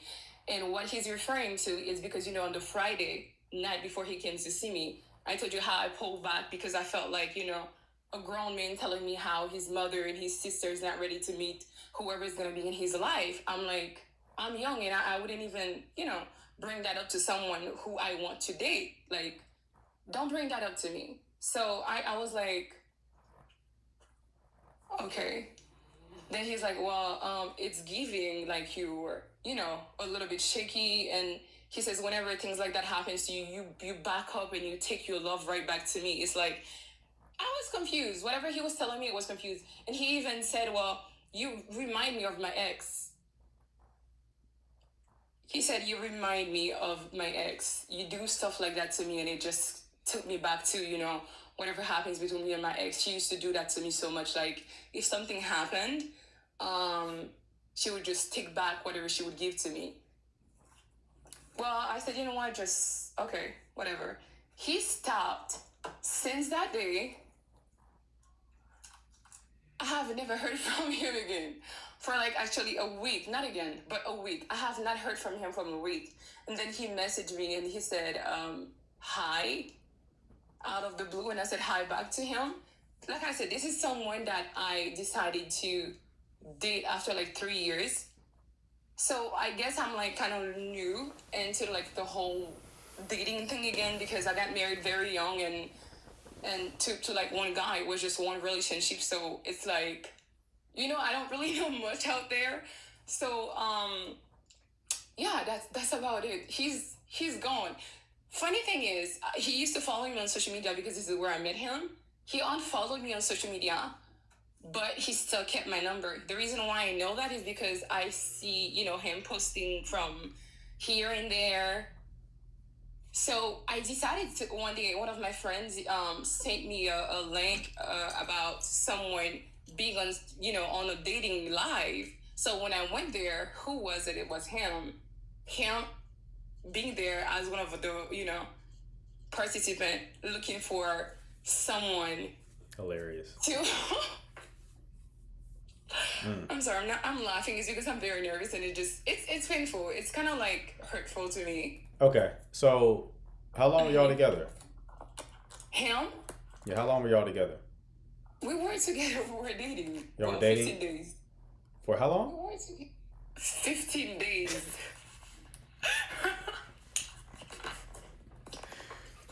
The way you told this story, I thought this was a much longer engagement. Okay, so this is 2 weeks. This is 2 weeks.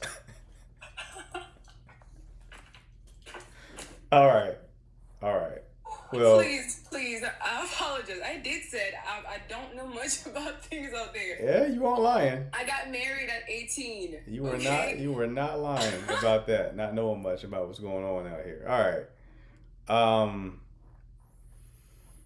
I mean, listen, y'all were dating for 2 weeks. Y'all weren't exclusive, right? Yes. Right? Okay, so y'all were not exclusive.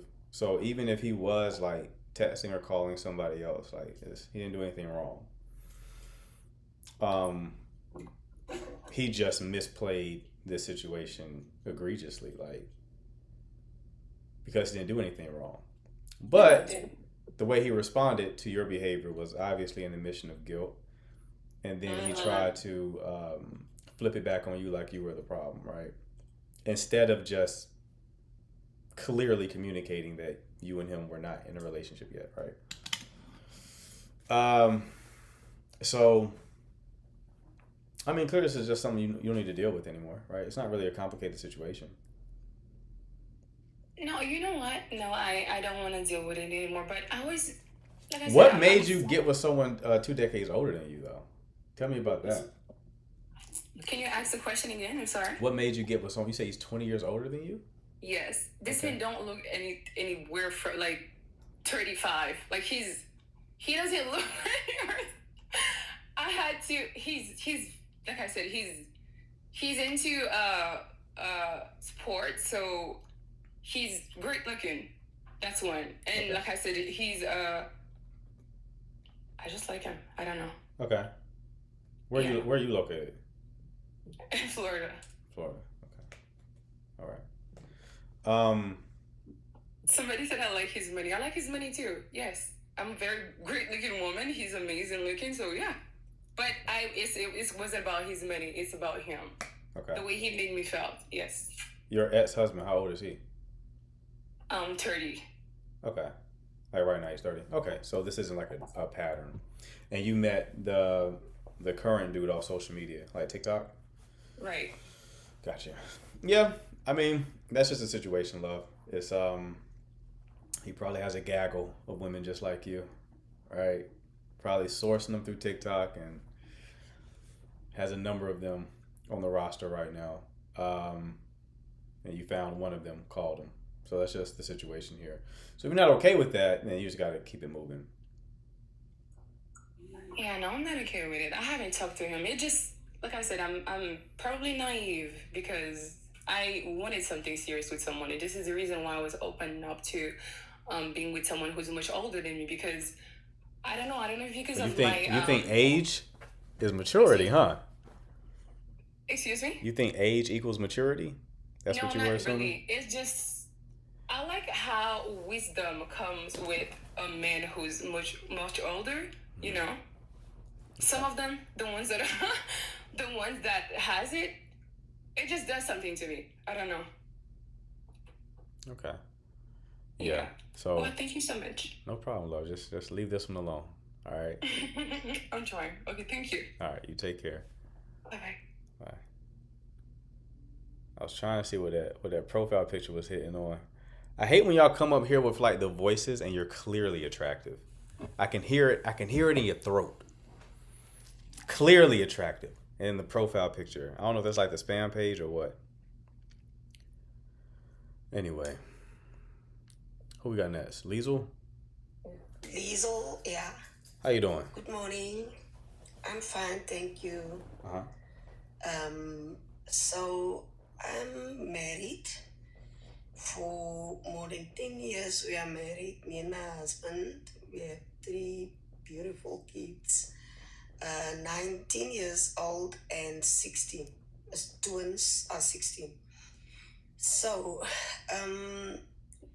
I'm South African and I'm in South Africa, and I just want to know how, like, I don't know how to ask you this question, but okay, how do I get back to like the totally loving side, my marriage?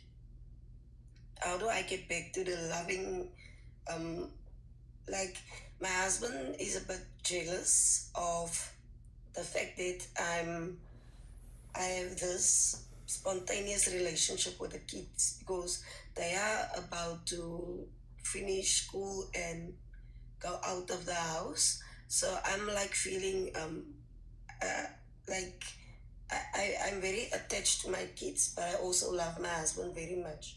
But I don't know how to get back to we as South African women, we are very big on obligation. We have to cook and clean for our husbands and keep them clean. We are very big on that. But I don't know how to get back to, because now it's to the point that we argue a lot. Because I don't know how to be in love anymore. I do my job in the bedroom. I do what I have to do. Hey. And but it's almost like it's obligation. Yeah. It's obligation to clean, to cook for him, but there's no more debt. Do you understand? And we don't and please do keep in mind that my husband is bipolar, but I love him very much. He's very, very intelligent and he's a carpenter. I really love my husband. He was unemployed for 2 years and I worked for him. I still brought the money home and showed him, I included him. Baby, what should we do? Here's the money I received. So what, I wanted him still to feel like the man in the house, and that worked really good. But now it feels like he feels excluded now. He's a bit jealous now, like he feels I give more attention to the kids. And y'all been married for how long? We've been married for, it's almost 12 years now. 12 years. When did you notice this shift? It's like, for the last 2 years, the kids they are like big and you want to know what's going on in their life. So you always talk to them and like I want to be involved in their life. And it started ever since I started this job because I'm working night shift. So so when I am home, I'm like talking to the kids. wanting to know what they're up to, and yeah. Okay, so you noticed the shift in your relationship 2 years ago? Yeah, around the time that I started this job. Were you not working before? No, I wasn't working. My husband used to work for me when he was employed, he used to work for me and do everything for me. He didn't even want me to work. So, and then he was unemployed, and then I took this job and so that we can just go on. Okay. So 2 years ago, your husband lost his job, Yeah, and then you yeah, started it was working. me. You started working. Yes. Okay. And now he stays home. No, he's not. He's also employed now again. How long ago did he get employed again? He started last year, December. You see, but it's not very long because it's like, yeah, it's December last year, but he's still employed now. Okay. Did his behavior start to shift when he was unemployed? He was like very depressed. He didn't want to, we would like sit and pray, uh, like the whole family. We would sit and pray and talk at night before he was unemployed. And then when he was unemployed, he would just take his guitar and sit in the garage, and he would just be alone most of the time. He would exclude himself. Okay. And I would just go on trying to, just trying to be happy and talk to the children. Because, to sit and talk with our kids, that is like... Okay, hold on 1 second. So okay, he was depressed. He got unemployed. He was depressed. Started isolating himself a bit more because he was Yeah. depressed. He started back working last December. Does he still act depressed, or has he kind of bounced back? No, he's a little bit like Peter, but Yeah. he's not part of us anymore. He's like, but he's also jealous. Like he would say, "You don't have time for me," and like things like that. So did you I'm, start like, did on you my own. did you start shifting your attention to the children 2 years ago? No, I was always like this. Okay. But I'm just a bit more now because I do realize that they will be getting out of the house soon, and and my kids are very like open and talkative, and we laugh a lot. We sing together in the house. Okay. When he So says that you don't have time for me, do you know specifically what he's referring to? yeah, he's saying that I only have time for the kids. Okay. I don't have time for him. He feels excluded. He feels alone, Okay. and Gotcha. Okay. Y'all hit a wall. The catalyst for this was him losing his job, right? And it wasn't so much him losing his job, it was the depression that accompanied it. That wasn't the man you fell for, right? yeah. So I'm sure him showing up in that way caused you to shift as well. You're probably unaware of how you shifted, but you probably did shift a little bit. Because before that, he was providing a lot of emotional stimulation to the house. He was probably more fun, more involved, right? Yeah. So that added a lot of like emotional stimulation to the environment. And then he lost his job and he started to isolate more, right? So that created like a vacuum. And I think you filled the vacuum by shifting your attention to the children more, right? Yeah. And you rationalize that by being like, oh, well, they're going to be at the house soon. But the real reason is because of the shift, right? Of his emotional state. Then he got a job, but by the time he actually got a job, he's already been like crystallized in that state where he's still kind of low.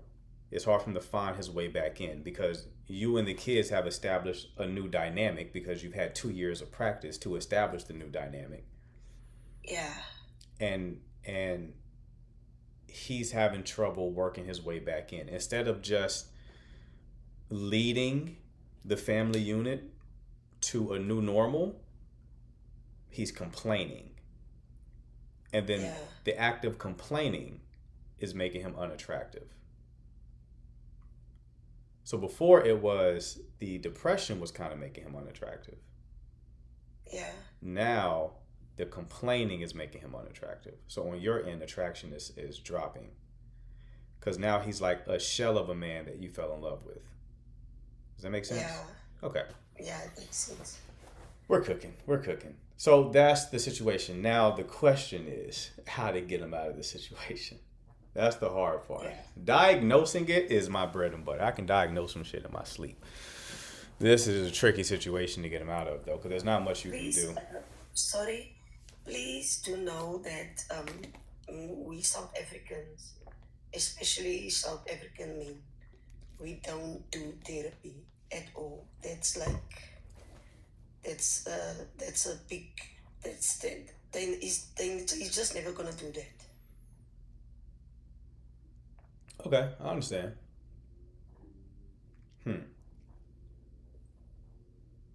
So now when you engage the kids, does he like still kind of keep his distance? Yeah, he's like, he does what he has to do. He gives me money for food. It's like, that's what I'm saying to you. It's more like obligation. It's like we are now together with obligation, where like obligation to give money for the kids' study, for this, for that. It's like that. We are not anymore that. We are not, I don't know how to explain to you. He was a very loving husband. Okay. Okay. My gut tells me that you have to appeal to his ego. When you say obligation, what you're basically saying is you're doing the same things you were doing before, but before you were doing it out of desire. Yeah.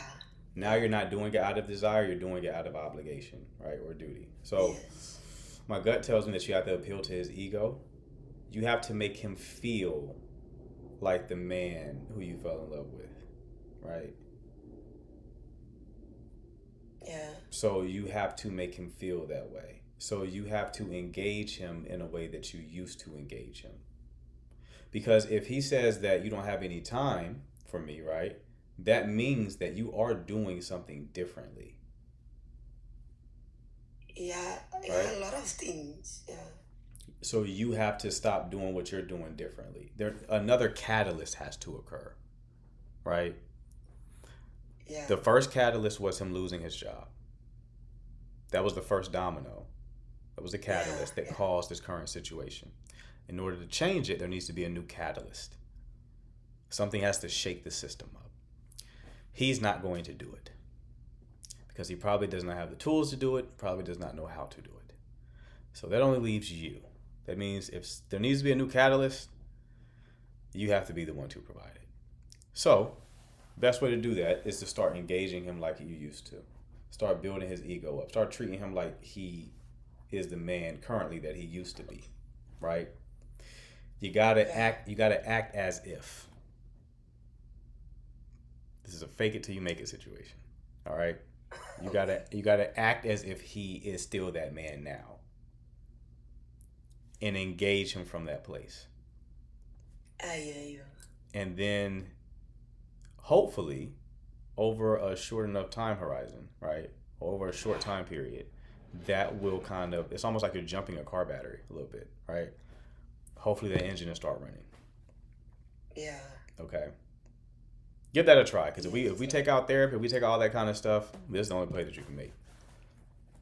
Because you're already doing all the other duties, right? So it's like there's nothing else. This is the only move on the table. Yeah. Okay. So you gotta fake it till you make it for a little while. Dig deep. Use your imagination. Pretend like he's still that jolly guy that you fell in love with, right? And engage him from that place. Build his ego up a bit, and see what happens. And keep me posted. My instinct tells me that like when you do this for a little while, you'll start seeing the old him come back online. Okay? Okay, I'll do that. Thank you so much. No problem, love. You take care. All right, we figured that one out. I was concerned for a bit. Burke, what's going on, man? What up, man? Chilling. I ain't gonna lie, bro. It's the first time I even did something like this, bro. Like, Word. this is like, I ain't gonna lie, I'm a little nervous, bro. I've been dealing with this situation with this older woman, bro. And I ain't gonna lie, I feel like I fucked it up. Okay. It's because, like, I went through this traumatic situation with the girl before her. The girl before her was young. So it ended up causing me to I ain't gonna lie, I ain't never said this. I ain't never really told nobody this. But I ended up getting locked up, losing my job, and shit like all within like a week. Mm-hmm. But I wasn't locked up for long, but either way, basically me and Shorty got into, I basically caught Shorty with a nigga, being a nigga got into a fight, Mm-hmm. and I'm the one that got charged. Mm. Okay. So I ended up losing my job because we worked for the same company. We're not necessarily at the same place. Mm-hmm. And my company that I was working with all the time, they already didn't fuck with me because I'm a black man, I moved up fast. And it's like, bro, like, they was already trying to find a way to get me out of there. Mm-hmm. So I end up, fast forward, I lose my job. So I'm talking to this girl for probably like, I ain't even say I'm talking to her. It just so happened, we just so had a conversation. I probably knew her for like a year, older than me. Like, I think we met on not Tinder, but like Hinge or something. But I don't even, I'll be honest, I don't even be on Hinge. Like, I don't even be on that app. I just so happened to be on there one day. We matched. And I'm thinking she's somebody, wife or something. Like, why? She look good. Like, why you on Hinge or something like that? But long story short, she like 2 years older than me. So the whole time we was like, I guess you want to call it talking or something like that. I was still fucked up from the last situation mentally. Mm-hmm. So it was hard for me to like, I would still be around her. I would try to go on dates and stuff, but I was still like trying to find a job at the time. I was working 2 jobs, trying to make ends meet before I ended up getting I got a better paying job now. But she was with me through the whole court situation. So it's like, I wasn't even trying to like, it's like, it just so happened so fast. I wasn't trying to end up in a situation, but it just so happened. So it's like more like, I kept telling her, like, I just mentioned I wasn't ready to be in a relationship. Mm. But it's not like I didn't care about it, stuff like that. Like, it just mentioned I wasn't there. Mm-hmm. So eventually we got into a couple arguments. And she was just saying how you're not being intentional and stuff like that, which I understand. I understand the way she felt. That's why I blame myself. When I think about it, when I look back at it, I understand everything she was saying. So I take full accountability. Mm-hmm. I really do. Like, I really know I fucked up. Because I know mentally I wasn't at the place I need to be at the time. Because like I said, I just had a traumatic experience happen. Yeah. So it's like, it's just one day she just got to a point where like, I don't want to do this no more. I don't want to pursue a relationship with you. And the shit just got cold out of nowhere. I ain't gonna lie, it fucked me up. I couldn't work out like I used to. I wasn't happy like I used to. And it was like, bro, like damn, bro. So I even tried to keep pursuing this because I haven't really talked. I let it go. I ain't really talked to her probably like a month. Mm-hmm. And she reached out to me like one time because I had gave her Christmas. I bought her some stuff for Christmas. I gave it to her. I let this shit. I mean, she texted talking about some. We'll talk. Basically, like, I thank you for the gift. We'll talk. I'll find some time to chat. But that was like the beginning of January. I haven't heard from her since. But she still follow me on Instagram, TikTok. Not TikTok, but Instagram and Facebook. She watches all my stories and stuff like that. Mm-hmm. But she be reposting little shit talking about. Basically, like, because she used to date older guys, so I was kind of the first, not first, but I guess I was the youngest guy in a while, which I'm only 2 years younger than her. But I don't know, man. You think I should let that shit go, bro, because I don't know what to do, bro. Like, I'm honestly, bro, it's like, I don't have a problem getting women, bro. I can get any, I done had fine women.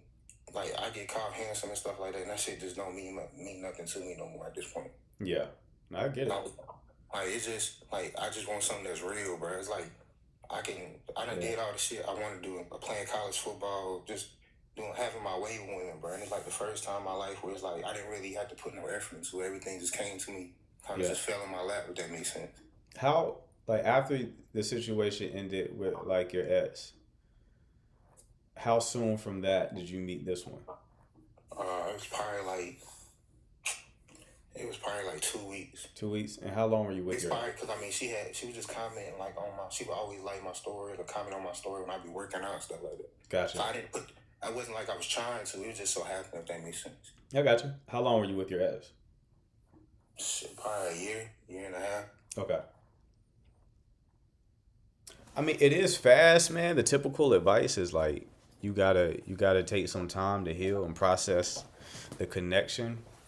That's the typical advice. But then sometimes you do just stumble across somebody who's like a really good fit. There's the life can be crazy like that sometimes, right? I've seen that work out. So it's not like a rule that has to be followed 100% of the time. But so you were dating this particular woman for how long? How long were y'all dating? It wasn't even dating. It was more so like it was situationship. I'll be honest, both of them was kind of like situationship. Okay. It wasn't even like a real tight on. It wasn't a real tight on the last one. We were just talking. I mean, like as far as like how long were y'all like kicking? How long were y'all talking and dealing with each other? About the last one or the one before that? The most recent one. Since March. Since March of last year? March last year. Okay. And you told her you didn't want a relationship. It's not that I didn't want a relationship. At the time, it was more so, she was more so like working towards a relationship. She was talking about that. I was just letting her know at the time, right now, I'm just mentally not in a place to be in a relationship right now because it was only March. And it was like, this is like June and July. That's not even too far from March. So it was like I was dealing with the shit mentally. So I never said I didn't want to be in a relationship at all. Mm-hmm. But she took it as me saying that. I just said just right now I'm just mentally. I was telling her I just need to get my mind right. Just okay. I just asked for some grace, for some time. And if she was like, at the time she was like, it's cool. But then she kept pressing it, and then when she saw that you were still in that same spot, she decided to end it. That, but it was also like she was kind of starting like what we doing, having sex and protecting and stuff like that. She ain't gonna have no kids. It's like, it's a whole bunch, man. But it's like, she got to a point where I'll be honest, she got to a point where she was just like, I don't know where this is going and you're not really telling me nothing. You keep saying you just need time and time to work through your situation. I'm like, I'm just being honest. But it's like, eventually I started getting, I ain't say I got better, but I got over the situation, but she got to a point where she was like, she just don't want to do this no more. Gotcha. So when you started getting mentally in a better place, she started like pulling back a little bit. Yeah. Okay. And it's like when I finally started getting back on my feet to where I got a better paying job, like she was there for me like through the interview process. She was happy for me. Then just like I ended up losing my aunt. My aunt had died. She was there for me. Like it was just like the whole year, the whole 2025 was just fucking probably the worst year of my life. Probably the worst year of my life. I can honestly say that. Yeah, sounds rough, man. 2026 started on a perfect note, but it's like I started it without her. Yeah. Okay.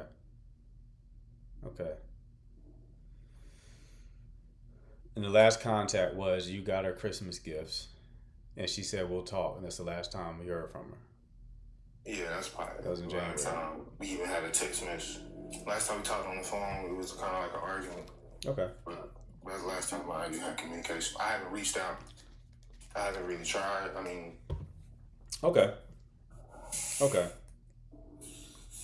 First thing I would tell you is that like situations like this, if she's still following you on social media and being receptive to a degree, she's still in play, right? Yeah. She's not like over it or like you probably block or some shit like that, right? So she's still in play. It's not. Ain't no reason for me to. It's like I ain't mad at her. Like it ain't like no bad blood. Even I told her like it wasn't no bad blood. She's like ain't no bad blood between us, but I understand the way she feels. It's like I understand. I honestly understand the way she feels. Gotcha. So if you were to imagine to get her back, you would like commit being in a relationship?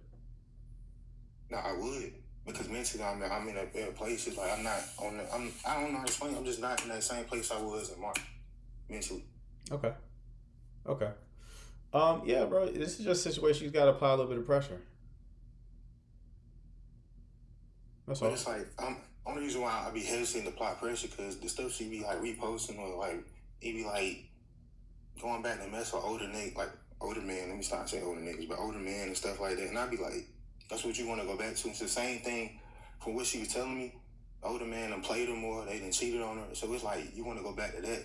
All I said was I needed time because I was emotionally just fucked up. Mm-hmm. I wouldn't take that too seriously. She could be posting that to get a rise out of you because she knows you follow her. So I would just ignore that. I'm not used to one with a backbone. That's crazy. I'm sorry. I don't mean to comment. Yeah. So yeah, you just gotta apply a little pressure, bro. Just shoot her a text, right? Tell her like you saw something that made you think of her. Great conversation. That's a great way to open up a conversation. It gives you a reason to reach out, right? And just start a dialogue with her. Start another conversation. You apply pressure in this situation, that's going to be your best chance. Because she's anxiously attached. It's the only type of... We're just anxiously attached. And that's another thing, bro. I don't need to take about your time, but it's like a lot of stuff like that wasn't with the past relationships and stuff like that. I just dealt with her, like stuff like love languages. Like how do you show your love languages? How like stuff like she was just asking me certain questions and I ain't gonna lie, it would catch me off guard because it's like nobody ever asked me. It was more, like I said, I really didn't have to work for it. It was almost, it just fell in my lap. So she was hitting me with stuff like I'd be able to answer the question, but even more something like, it just caught me off guard. I don't know how to explain that. It was just something just nobody ever asked me. Yeah. Yeah, she probably has a little depth to her, but she's definitely anxiously attached. That's why an anxiously attached woman is the exact type of woman who would have connected with you 2 weeks removed from the situation that you were in and then supported you for that full year. It's not a secure woman. It's not an avoidant woman. That's an anxiously attached woman. An anxiously attached woman is probably going to want you to apply a little bit of pressure. She's probably just waiting on it because they want proof that you want them, right? So, yeah, just shoot her a text. Like I told you, like, just you saw this, reminded you of her, right? Hope you're well. Start another conversation with her. And then if she's responsive, then try to take it from there. That's it. And if she don't, I would wash my hands with it. If she does, I'll wash my hands with it. But like, you play that, she likely will bite, right? And yeah, you just take it from there. But just don't engage again unless like you gonna be serious. Okay?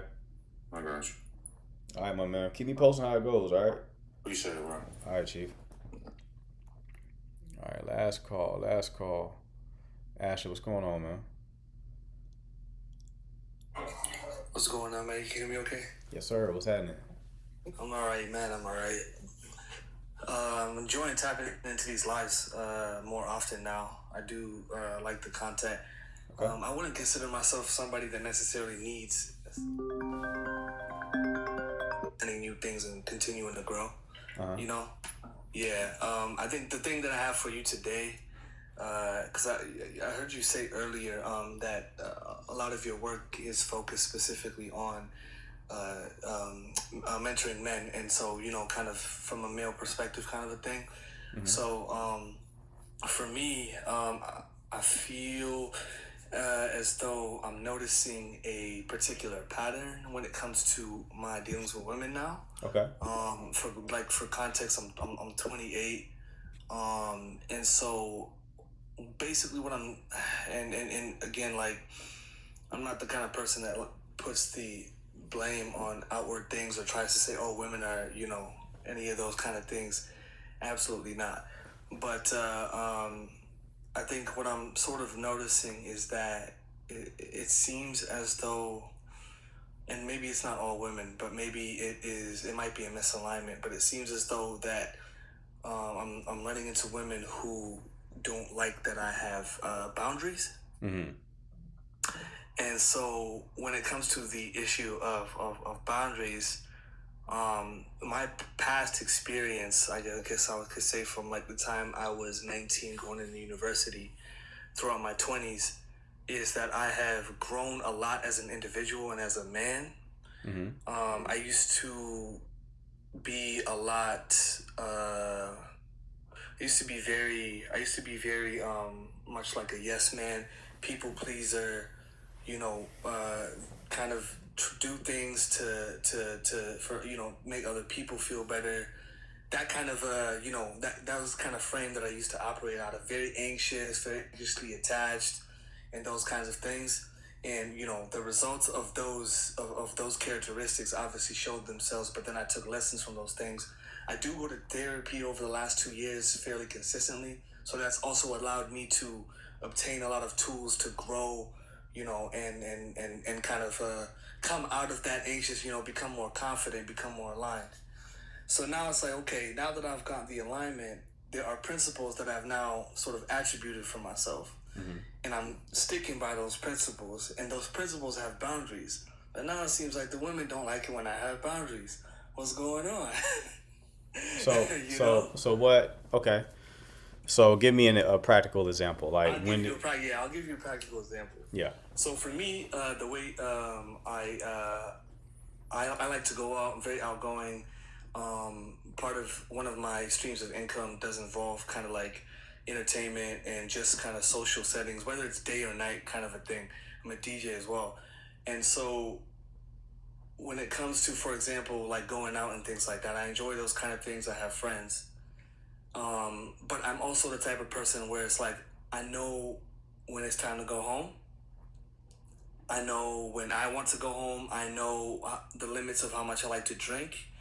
I know those kind of things where it's like, I'm very much a person that never really takes it too far. It's still enjoyable, still have a good time. I have an outgoing personality, so, my people enjoy my presence and company, regardless. And my people tend to know, like, oh, no, he doesn't, do too much, whatever. I'm kind of seen as the person that, is usually a little bit more sober than everybody else. That's fine, because those are my principles. That's what I abide by. But now it's like, so situations where I'm meeting women in social settings, and maybe, for example, I might say, oh, I'm getting ready to head out. You know what I'm saying? Those times where I know that, this is that point, I've had enough, I'm good, I'm ready to go.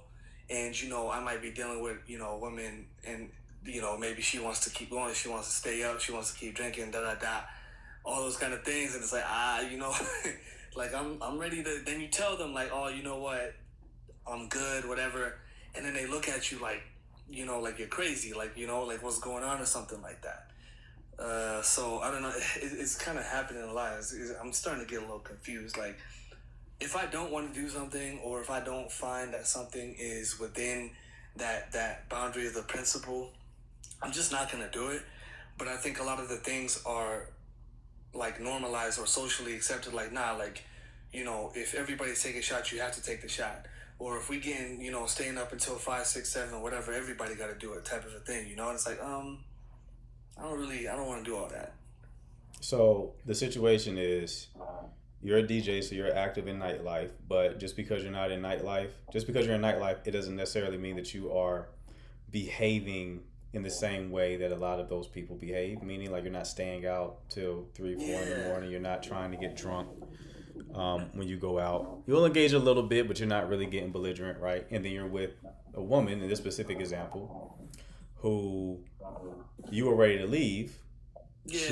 She didn't want to leave, and she wanted to keep drinking, and you didn't want to keep drinking, so she got mad at you for it. Yeah, there's situations like that happen. One that happened even just more recently was we were out and cool. I've been talking to this woman for a little bit, whatever. She had spent the night with me the night before. We were out the next night, having a good time, everything, whatever. And then comes the end of the night, obviously we're trying to figure out what she tells me she's going with her friend.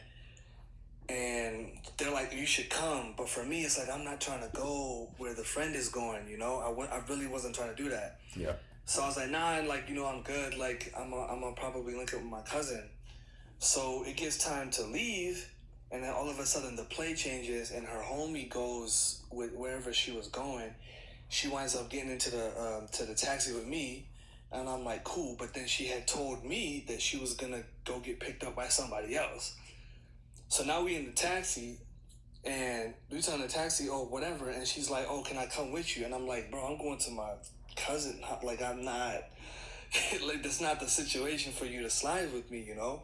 Now, I could have reverted the situation and be like, okay, just come with me to my house, but I wasn't trying to do that at the time. Like, I was already put off from kind of the hecticness of, you know, the behavior earlier. So I was like, nah, honestly, like, I'm, like, for tonight, like, I'm good. Like, I don't really need whatever. And then she got mad, blocked me, everything. Like, we kind of went back and forth on text for a couple hours at the night. Then the next morning, now I'm blocked. It's the same girl? Yeah. This is like now a more practical example of actually something that I just dealt with. Okay, but this is the same woman from like the nightlife story. It's a woman that I kind of met her in that type of a social setting, yeah. Okay. So this isn't something you've experienced with a lot of women. This is something you've experienced with one woman. No, I've experienced it with others. How many others? I would say maybe 3. Okay. I'm gonna probably need more examples, but let's stick with the first one. You're not really. This isn't a boundary conversation. You were just dealing with a woman who likes her way, and she was immature about it. So, the specific example you just gave me, didn't really match the problem. It's not like a boundary thing. It's like, oh, you're not doing what I want you to do, and now I'm going to catch an attitude in an attempt to get you to do what I want you to do, to train you to do what I want you to do, right? So that's just an immature thing. But there's still some anxiousness there because you continue to deal with her. Well, I mean, this just happened, and she blocked me, and I haven't said a word since, so I'm kind of like done with it now. Okay. Yeah, like I had no plans to. Was this someone you were taking seriously? It's someone that oh man, I mean, it was fresh, bro. Like, it was really fresh, so it was definitely something I was interested in, but I was definitely still getting to know her. But you were open to it being serious?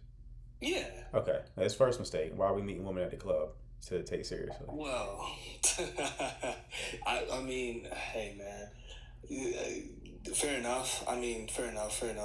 Because that's why I ended up wanting to come on the call, ask the question, because I'm like, this doesn't seem, cause the nuance of it is like, is this actually a boundary issue, or am I just dealing with somebody that is behaving in a certain way, like can't stand if you don't do things the way you wanted to do, you know?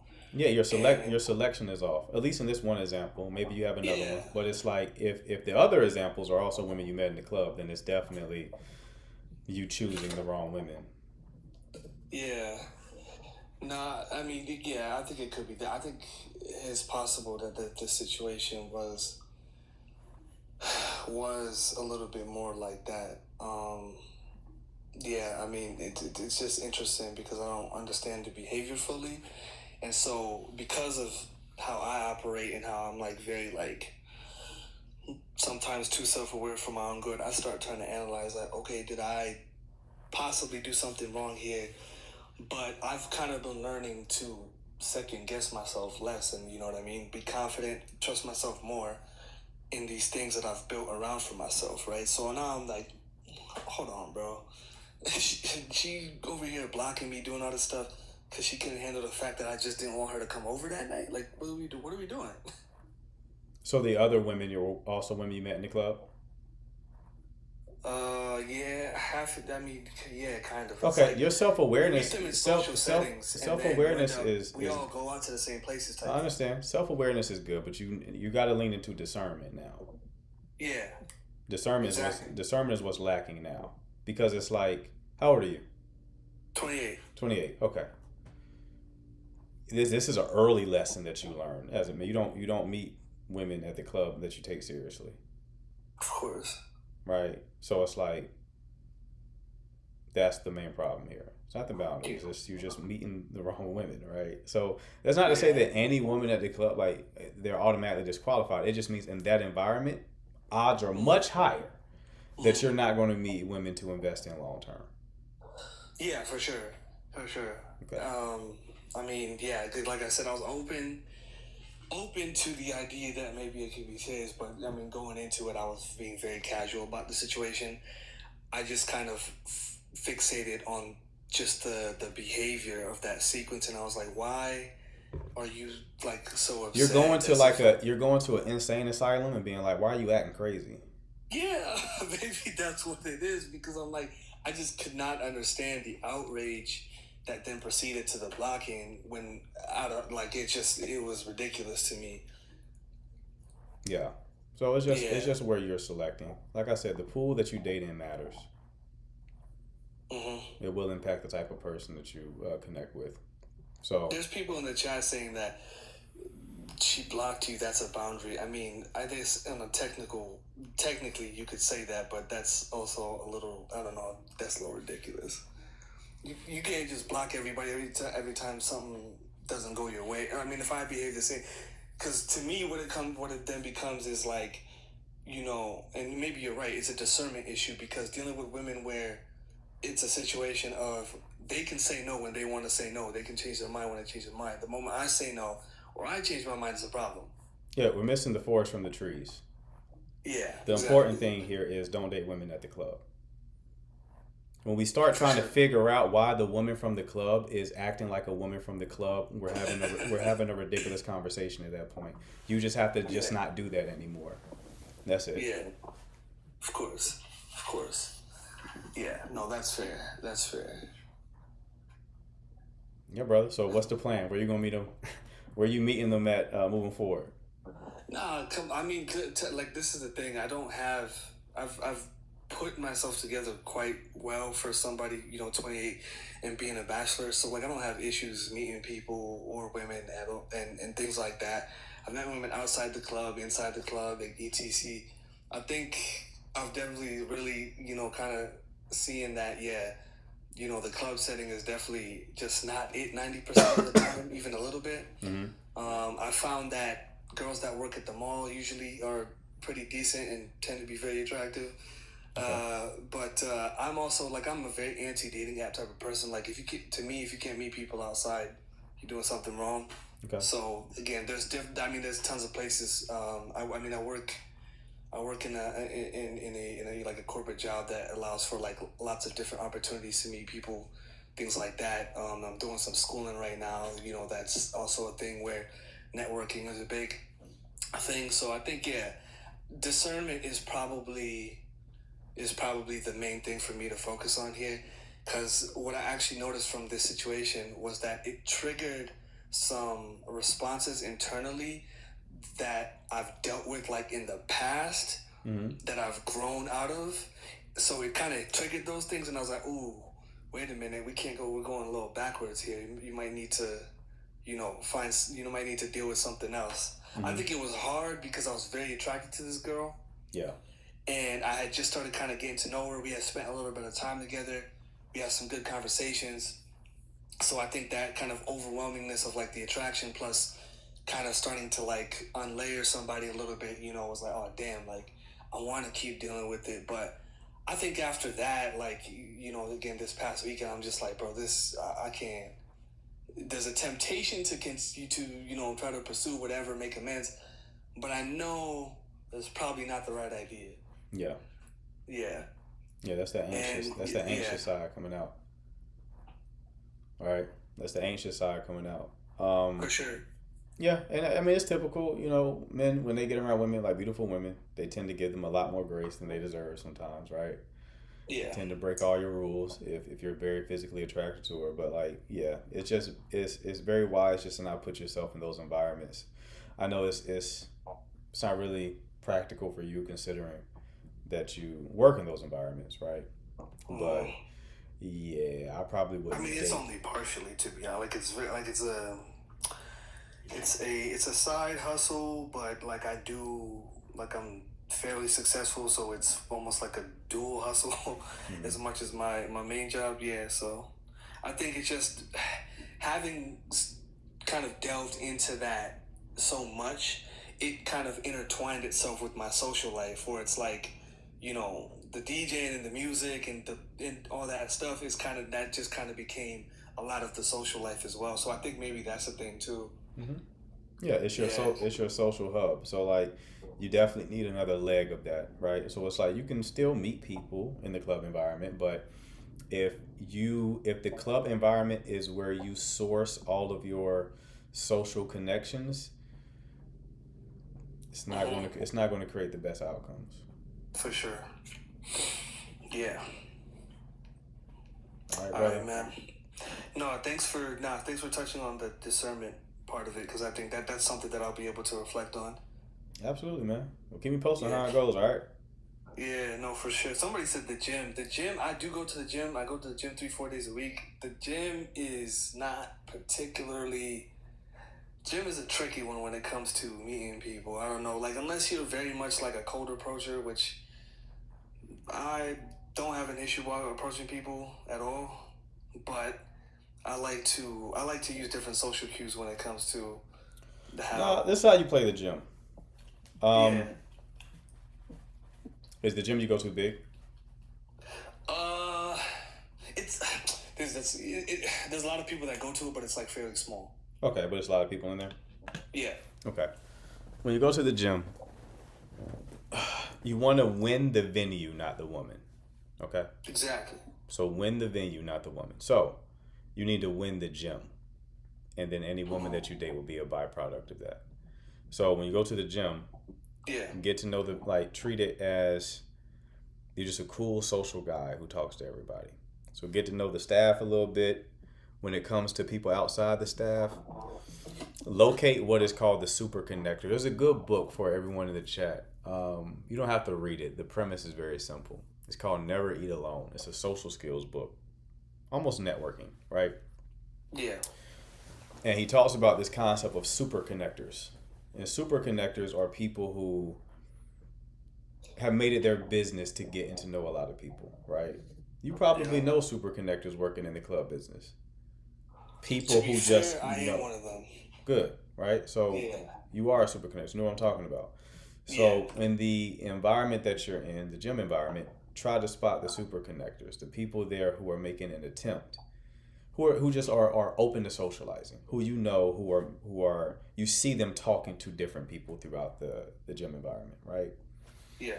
Connect with them. When you connect with them, you now open the door to connect with everyone who knows them, right? So you'll find yourself talking to them at the gym, and then another guy or another girl who knows them will come up and join your conversation. And now you're being introduced to them, right? So now if you come back to the gym, maybe the original guy isn't there, but the guy or the girl he introduced you to is there, and now you talk to them, right? So get to know the super connectors in the gym. Once you'll hit at a certain point, you'll hit an inflection point where you know enough people at the gym that in the gym you're looked at as like just one of like the cool guys, right? Who is just a cool chill guy who talks to everybody. I've applied those kind of principles into maybe a lot of how I've like grown my business and things like that, and I've definitely noticed.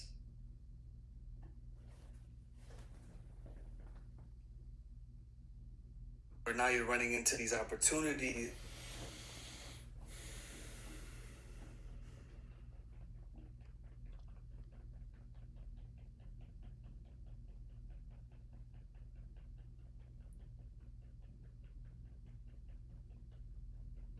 I can't hear you anymore, Ashley, so I'm going to finish my point.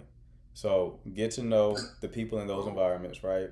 Eventually you'll know enough people to where when people see you, that you've been branded as like a social guy who talks to everyone, right? Yeah.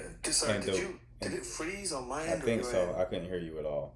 Oh, you couldn't hear me? Oh, okay. So the women in that environment are going to take notice of you once you hit that point, right? Then it'll be very easy to connect with anybody you want to connect with. So if there's a woman in the environment you want to date, it'll be a lot easier to talk to her. It'll be a lot easier to formulate some sort of connection when you apply that strategy, all right? Yeah. No, for sure. I've definitely applied those principles in other areas, especially when it comes to growing my business and things like that. So I definitely agree. I've seen the fruit of that in some ways, and I think just continuing to hone into that, because I've kind of had like a shift, I would say, recently in my life where, you know, I used to be somebody that didn't usually get to the other side, but now I've kind of become somebody that kind of gets to the other side a lot. So I think it's kind of been a new experience, I would say, the last maybe 2 years. And you know, like when you just start, like success kind of just starts smacking you in the face and you don't really know what to do with it. In different.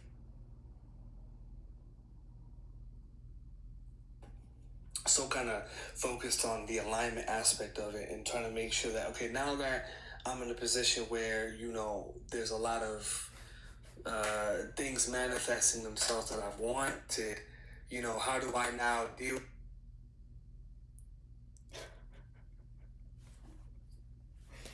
Kiana, you a trip. I saw the chat eating him up. I didn't know if he was reading the chat or not. But yeah. I appreciate all the taps too, by the way. Can we get back to the subject? I was trying to coach, man. You know, very extroverted guy, obviously, right? You can tell he was very extroverted. Like to talk a little bit. It's fine. It's all good. But there's definitely a little bit of anxious attachment there. You know, when you want to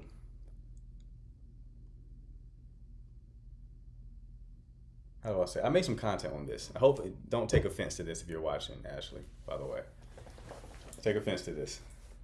But there's a sneaky thing that guys do sometimes where they're talking about themselves and they try to they try to, it's almost like bragging a little bit, right? Because they want you to see them in a certain light and it comes across as unattractive. And I coach guys like that. They don't know they're doing it. It's like unconscious, right?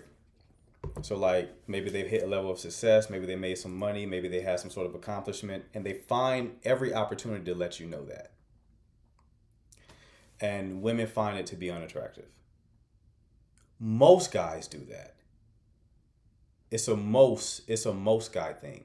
And especially guys who have achieved something, they cannot help themselves because the achievement was motivated by the insecurity. It was motivated by like not feeling like they were enough. But then when they made the achievement or accomplished something, they still don't feel like it was enough, right? Because that hole is never filled. So now the way they feel like they're enough is to tell you about it, to get your validation that they're enough, okay? So it comes across as unattractive to women. When you are engaging with women and when you're like on dates, let them organically find out. It's so much more attractive when women find out impressive things about you without you telling them. So much more attractive. Because they get that insight. They're like, who is this person, right? It's way more attractive. Because, you know, they're going to do their research. They're going to look you up on social media and stuff like that. Maybe you got a post, right? And I help guys, like, kind of position it very sneakily because they know women are going to find out certain things. So it's like you leave a little breadcrumb a little bit. But, yeah, you have to kind of fight that instinct to be, like, trying to win people over with your accomplishments because people pick up on it. You know, when a guy tells you to Google me, they're not. No, hold on. What did she just say? No, when a guy tells you Google me, they are interested. They want to impress you. That ain't what I'm talking about, yo. That's like the opposite of what I'm talking about. a guy telling you to Google them is exactly what I'm telling you not to do. It makes sense?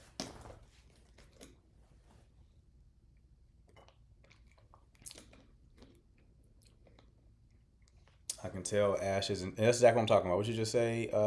CMBDA3. By the way, is that you in your profile picture? CMBDA3. Is that you? Please confirm in the chat. But what she just said was accurate. I could tell Ash is intelligent. Don't need to prove it. Exactly. Right. The subtext is going to do the work for you. The context. Women are going to pick up on it, man. You don't have to. You don't have to prove. You don't have to prove.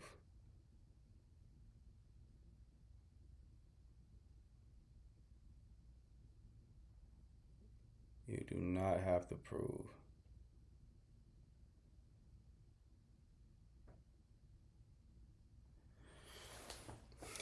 Appreciate you. Been working with my therapist on being authentic. Good shit. Good shit. Good shit. Good shit. Next topic. I'm just shooting the shit with the chat now. If y'all got any questions in the chat, drop it in the chat. I'm not taking any more calls though. I did this earlier live at 12 p.m. So like, if there's something that y'all want to know in the chat, just drop it in the chat and I'll rant on it for a bit. A wise man uses less words, 100%. What kind of falls into that, Ashley, is like over explaining. That's another thing, right? That comes from the insecurity. That's something that I had to get better with myself, right? Because I used to be like an over explainer, and I used to hate being misunderstood, right? Being neurodivergent, having ADHD, stuff like that. You hate being misunderstood. So if you feel like someone has a wrong read on you, you want to clarify real quick. But then when you become more confident, more grounded in yourself, you have more presence, right? More comfortable in your skin, you don't mind being misunderstood. I don't even correct people anymore. Someone may make an assumption about me, read into something that I've said, and it's like, okay, I will allow you to just have that misconception. That's fine.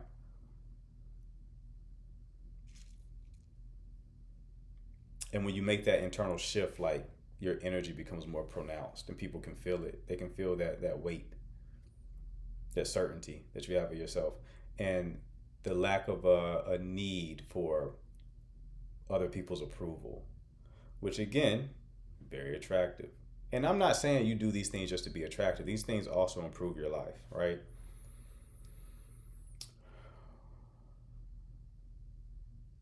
The less you care what other people think, the more they respect you. Facts. There's a balance. Like there's some. It is practical to a degree to care about what people think, right? To a degree, because you need feedback, right? But it's having the wisdom, prudence, discernment to know when to care, when not to care. So, I care about the people who. Like, if I care about you, I care about your opinion of me. If I don't care about you, then I couldn't care less. Do you coach women 101 too? No. The reason why I don't coach women 101 is because, one, a lot of women do not listen. That's the first thing. They don't listen. They just want to vent, right? A lot of women want like emotional attunement. They want you to listen and be like, oh, that's tough. It's really hard. Sounds like you went through a lot. She's like, I have, right? That's the type of dynamic that a lot of women want, right? You see it on these lives sometimes, you know? They'll just want to vent. I find that women want to vent on these lives more than the men do. But they also a lot of times don't listen. So I'll give a woman advice on these lives, and I'll tell people, like, make sure you keep me posted, right? And then they'll come back like 3 weeks later asking another question. And I'm like, wait, what happened? What did I tell you to do the first time we talked? Because I don't remember what I tell y'all. Like, shit just comes out my mouth. And she's like, well, you told me to leave. And I'm like, did you leave? She's like, no, I did not. I did not leave. I don't have the patience for it. Because I don't have to do that with men. With men, men typically come to me when they've hit some sort of rock bottom or they've experienced so much pain that they have to change. That's men. So about time they come to me, they're like, they'll do whatever. They'll do whatever you tell them to do, right? Solutions based, exactly. A lot of women don't need to hit rock bottom first, right? At the first like owie, the first sign of pain, they'll come because, you know, women are conditioned to more so like seek out therapy. So they're used to like hiring someone to talk to and kind of like problem solve a little bit, right? But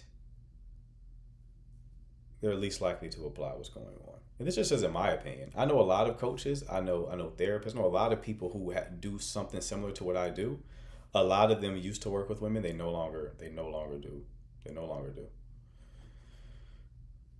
Not because no woman listens. Obviously, there's women who listen, but it's just you experience a lot of them who don't. And you experience so many of them who don't that you're like, I'm wasting my time then. What about couples therapy? I'm not a therapist for one. But for two, I think couples therapy, don't quote me on this, but I think it has a very low success rate. But you're getting paid. I'm not motivated by money though. I'm motivated by impact. If I was motivated by money, I would 100% work with women exclusively. That's where all the money is. Why do you think people get on TikTok and pander? If you pander, you'll be a millionaire. Women are the biggest spenders in the economy, right? So they'll just throw money at you. So if I just wanted to make money, I would be like, forget these dudes out here. I would just deal with women. But I want impact. So that's why I do what I do.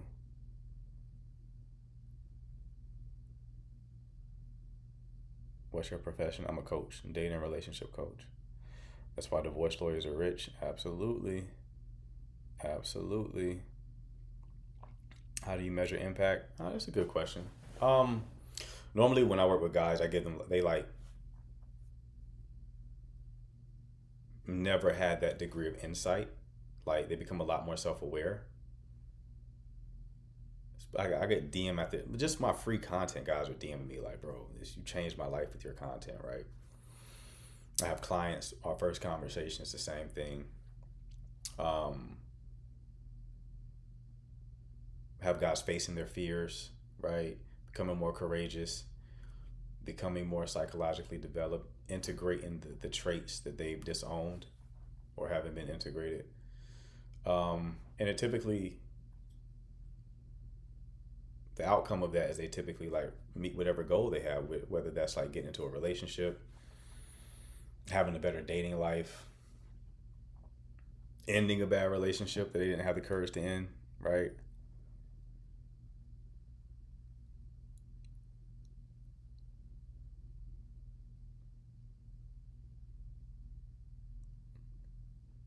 Do you see men who are overly self-aware? How do you coach that? Men who are overly self-aware? No, I can't say that I've had a client who's been overly self-aware, to be honest. Just to be honest with you. Not yet. Sure, it's coming.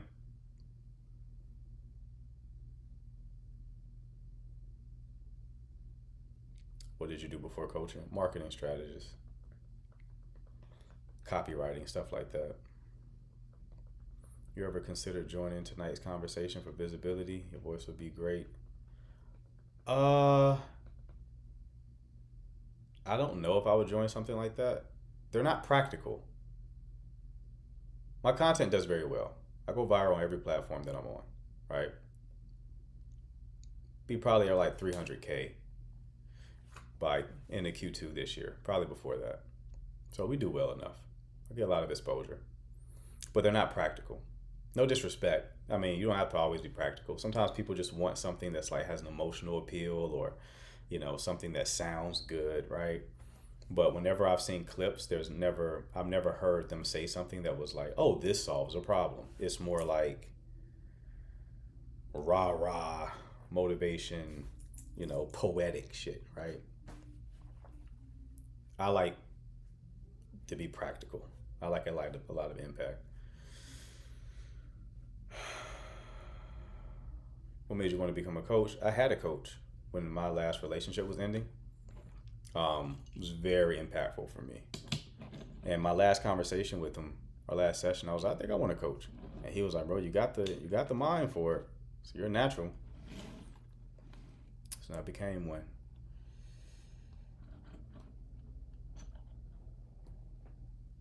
And Zion, where you been at, man? How do you feel about people going outside the relationship for advice instead of coming to your partner? I think that's typically a bad move, right? Like if you're seeking counsel from like someone who can actually help you, that's different. But if it's just random, you're just complaining, I don't believe in having outside people in your relationship. Unless the specific intention is for you to get help solving the problem. Do you think you'll ever scale back on the woman audience because collectively we're exhausted? There's nothing I can do to stop it. Women are more inherently interested in relationship kind of conversations. There's nothing I can do. Glam, you've been here for a while, Glam. So, when I first launched this live, I had in the banner, it was like men's dating and relationship questions, Q&A. It was always intended to be for men. But women kept pouring in. They kept asking me questions. So I was like, all right, I'll answer the question. It surprised me how much insight I had on the woman side of the equation. I didn't know I had that much insight. Because the first reason why I was like, I'm not going to coach women is because I was like, well, I don't think I understand the woman perspective. When I deal with men, it's very clear to me what they need to do. It's very clear. I can do it in my sleep. For women, I was like, women I feel like are more complicated than men, but then also they're not in a position within the dynamic that creates a lot of change, because the feminine is more responsive, right?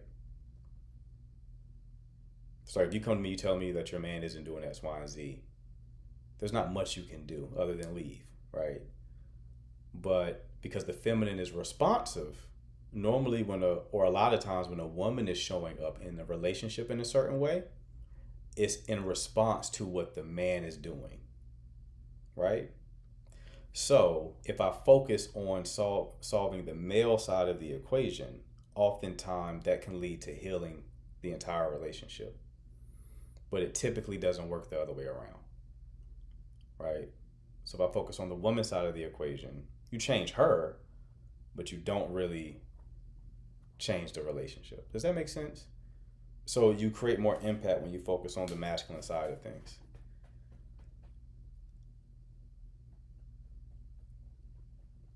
Generally.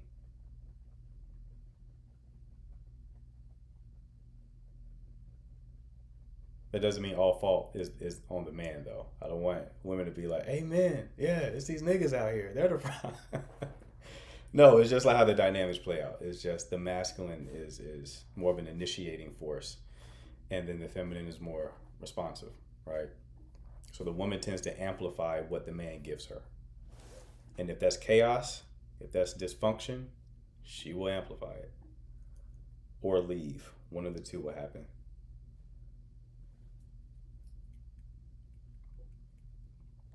Would you ever do meetup tours, like in-person seminars? I think so. I'm in a very interesting place in business because we're still growing.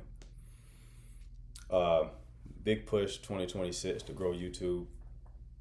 So I want to get subscribers up on YouTube. We're currently growing on Instagram. Link in bio for Instagram, by the way. If you want to follow me over there, we're about at like 18K. We were just at 9K a little over a month ago. So we're growing fast on Instagram.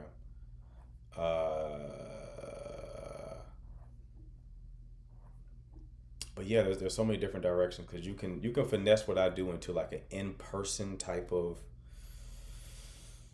experience.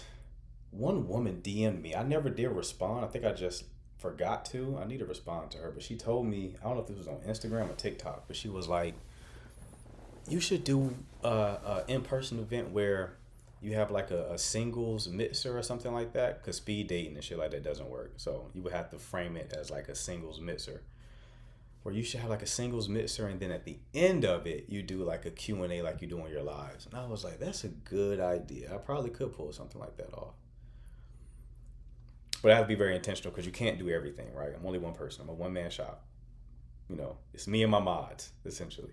So it's like, you can do the in-person thing. You can go the podcast route, right?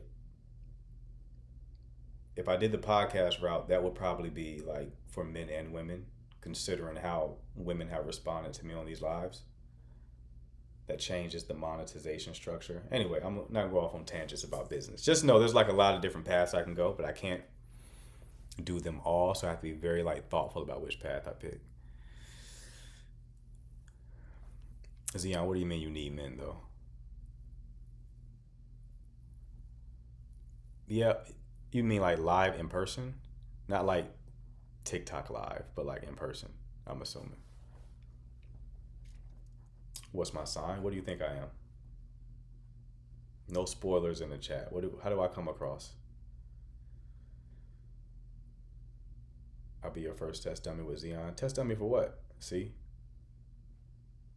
I'm in North Carolina. Of course somebody gonna spoil it.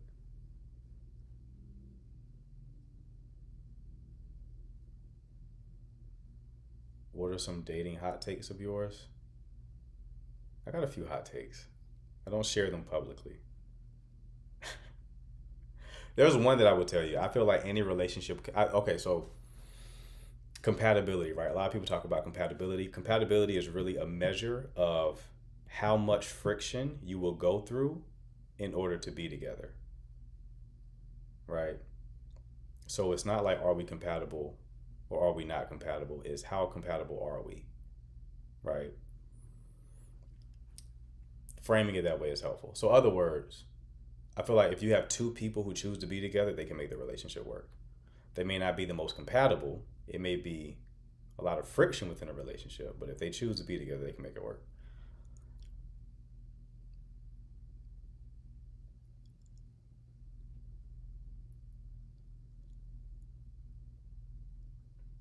I'm a Cancer, by the way. A lot of people are saying Taurus. My son is a Taurus. I'm a Cancer, though.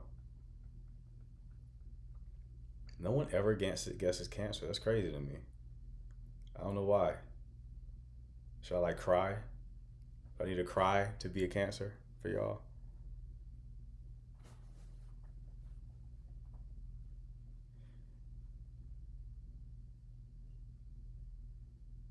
Okay, chat's moving too fast. Is there a question in there? I have dated Cancers and they were anxious as hell. Really, Eva? Eva, I discovered today that every woman who I've ever fallen for was fearful avoidant. How about that? I'm still learning about myself. Remember I told you I thought my ex this whole time was dismissive. And I reflected today, actually. And I was like, oh, Shorty was fearful avoidant. And I was like, that means every woman who I've connected with has been fearful avoidant. Except for like one, I don't know if the doctor that I dated was fearful avoidant. I think she was, but she could have just been like a bit more secure. Not sure. So we've been unpacking that today. It don't matter the sign, nobody has the capacity to be in a relationship apparently right now. We still healing, I see. We're still healing a little bit. I feel you. I've been in that place. I mean, a lot of people are going through it, man. My coach actually has the perspective that the vast majority of people are fearful avoidant right now. Not as an attachment style, but more as an adaptive strategy. Do you get the distinction? So an adaptive strategy means like you just changed how you moved based on the stimuli that you were exposing yourself to. So I think people have, one, we're not supposed to be combing through this many people. we're not supposed to be dating this many people. We're dating too many people. When I reflect on how many people I dated in 2024, I'm like, that's fucking crazy. It's too many people. So you put yourself in a situation where, you know, historically, we didn't even have the opportunity to romantically engage this many people, right? So now because of like social media, dating apps, you know, just the ability to travel, we're dating a lot of people. So we're cramming a lot of negative experiences in a short timeline, right? And that wreaks havoc on your nervous system. So it puts you in a situation where it's like you don't trust connection. You don't trust it. And when you get to that place where you don't trust it, you essentially become the fearful avoidant, because you're in a place where it's like, I want connection, I want intimacy, but then the moment it shows up, I got to get out of here because I don't trust it and I'm going to get hurt, right? So you have people who are real fearful avoidants, meaning like they've experienced some sort of trauma from an authority figure or a parent, right? They're real fearful avoidants. And then you have a lot of people who are actively dating who've learned to be fearful avoidant. And that's what a lot of people are experiencing right now. It's very interesting. I don't know if I necessarily agree, but I think it's a solid hypothesis.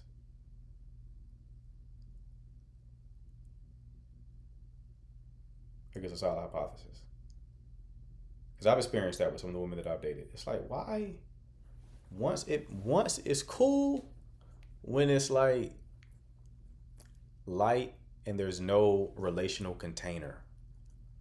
But then once you get to a place where it's like both parties know, oh, we're actually headed somewhere, that's when somebody freaks out and they're like, I gotta go.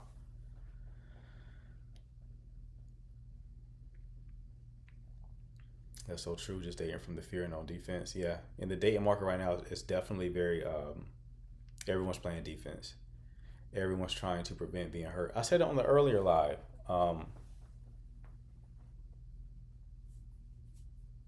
Do you coach men to change their social media behaviors? What social media behaviors are you referring to? Do you see it change anytime soon? No, I see it getting worse, to be honest. If there are more people doing what I'm doing, maybe. But like, I see it getting worse. It's not. I think people will ultimately get fed up and then change. Maybe go back to dating within like community, which is like for all of human history, for the majority, other than like arranged marriages and stuff like that, which is still community. Arranged marriage is still like dating within community. That's just when you're going to find the most quality people. Hey, it's getting bad on the Brody side though. Hold on.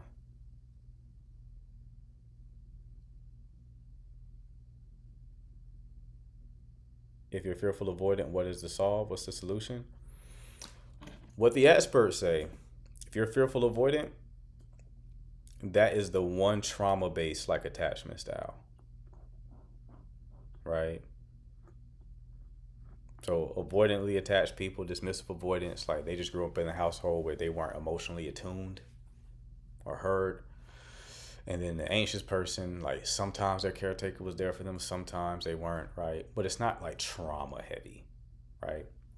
Fearful avoidant, real fearful avoidant, typically is like trauma. So their caregiver was both the source of love and pain, right? Both the source of love and pain. So they got love from their caregiver, but then a lot of pain. So that created a person who craves connection, craves intimacy, but then also fears the source of it, right? So they're internally conflicted. They're the most, in that attachment style, you'll see the most variance of behavior. So like two fearful avoidants can act completely differently.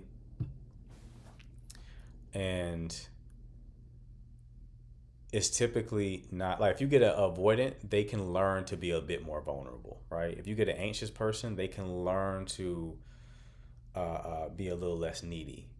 A fearful avoidant person typically has to do some sort of trauma-based therapy in order to overcome it.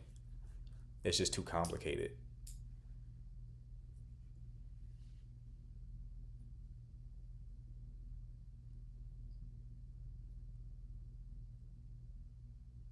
Yeah, trauma is like a word that's being thrown around. So it's like, I get it. Like, some people argue that like anxious people had trauma. They like, trauma has become like, I had a bad experience. Yeah.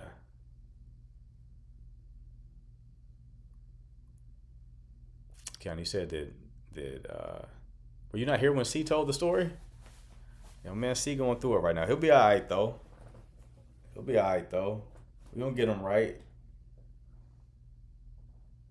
No, I charge.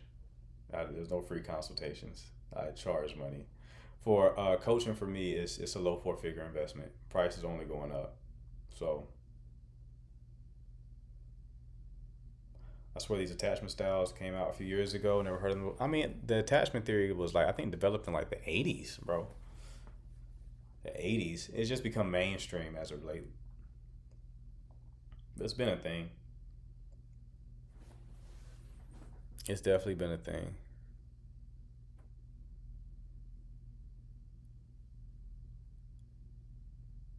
No, I'm not taking any calls. I'm just shooting the shit with the chat before I lay it down for the night.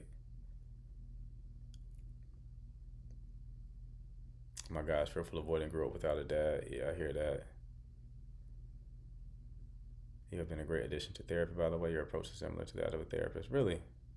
I'm happy to hear that. Happy to hear that, Eva. So if you're self-aware and healed, dating becomes difficult.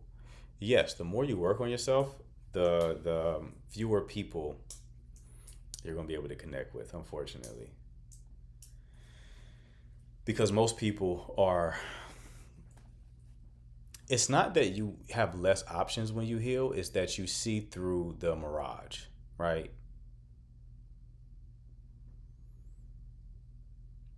You're not in the matrix anymore. You can see things for how they really are. And how things really are is nobody has that many real options. You factor in chemistry and compatibility, timing, right? Nobody has that many options. Most people get in relationships either settle because they don't want to be alone, or they are trauma bonding, right? Or they're replaying some sort of childhood trauma, but they're not consciously choosing the person that they're with. They're unconsciously drawn to them. Does that make sense? You're coming from a healthier place, you're consciously choosing the person you're dealing with. When you're unhealthy, you're unconsciously drawn to them. I gotta clip that or make a piece of content. I never said that before, but that's the situation, right? So that's most people who are getting in relationships. They're just getting into relationships with people they're unconsciously drawn to. That's why most relationships are toxic, right? When you're consciously choosing, you see how few people are consciously choosing. Most people are not in a place of health to consciously choose a person. That could be depressing, because it's like you look out and you're like, but all these people are getting into relationships, and it's like, yeah, but they're getting into bad ones. They're not getting into good ones. They're getting into bad ones. It's trauma bond. They think it's love. 100%. 100%. They don't know the difference. They've never seen it before. You don't like think about it. Where have you seen the model of a good relationship? Can you point to one? If you're lucky, your parents, right? But most people, that's like their model of a relationship, seeing their parents. Think about it. Even in media, TV shows, movies, right? There is no TV show. I won't say there is none. It's probably very rare. Most relationships you see in the media, like TV, movies, are not two secure people. Why? Because that would make for boring TV. To see two secure people in a relationship would be a boring TV show. So you're going to see people who are in trauma bonds, who are insecurely attached, right? Romeo and Juliet, two anxious people, right? I think someone used an example of like Sex in the City. I think Mr. Big was the guy's name. That's avoidant and anxious. You know what I mean? So you're not really seeing any models of healthy relationships. And even when you kind of do see it, it's like it's inverted polarity. It's like the woman wears the pants and the guy is just a buffoon. And somebody mentioned the Huxtables. The woman wears the pants and the guy is a buffoon, right? So even when you do see it, it's like it's an inverted polarity. It's not like a strong masculine leader and a woman who is also strong in her own right and she compliments him. I don't know. I can't, there's a lot of conspiracy theories out there talking about how they want to break the nuclear family. So every they just show you these negative images to just fuck your mind up, but that's a whole nother conversation.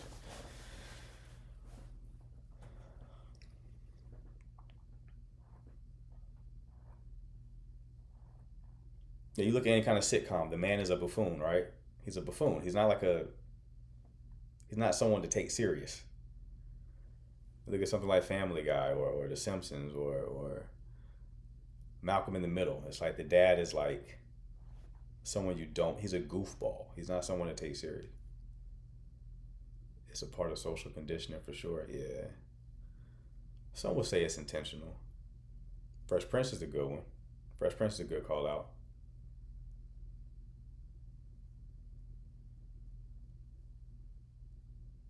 George Lopez is a good example.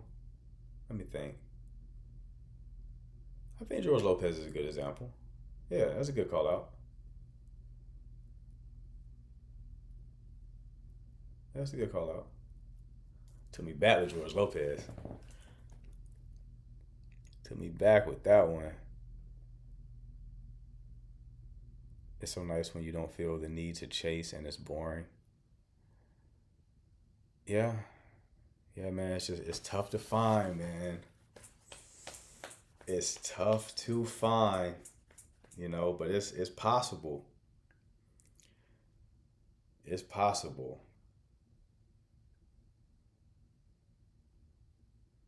Very difficult though. So I feel you. I feel your pain, bro. I've been where you are. I feel your pain. But there's someone out there. You just gotta keep it pushing.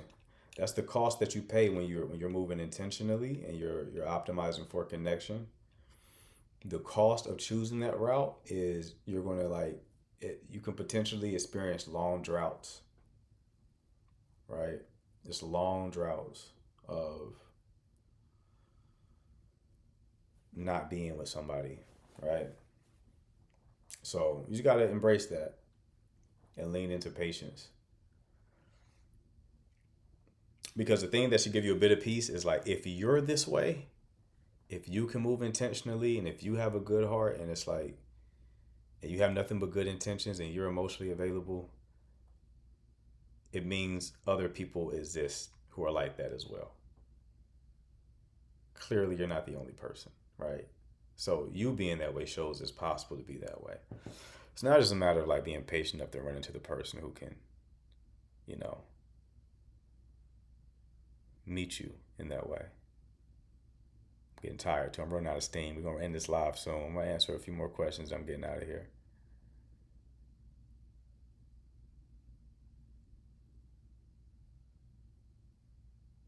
What would you do if you met a dream woman but not attracted to her? I mean, then she wouldn't be my dream woman then, right? If I'm not attracted to her.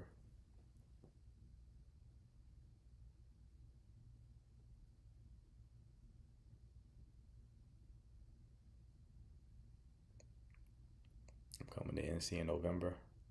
Okay? Let me know when you're here. Weaponized incompetence.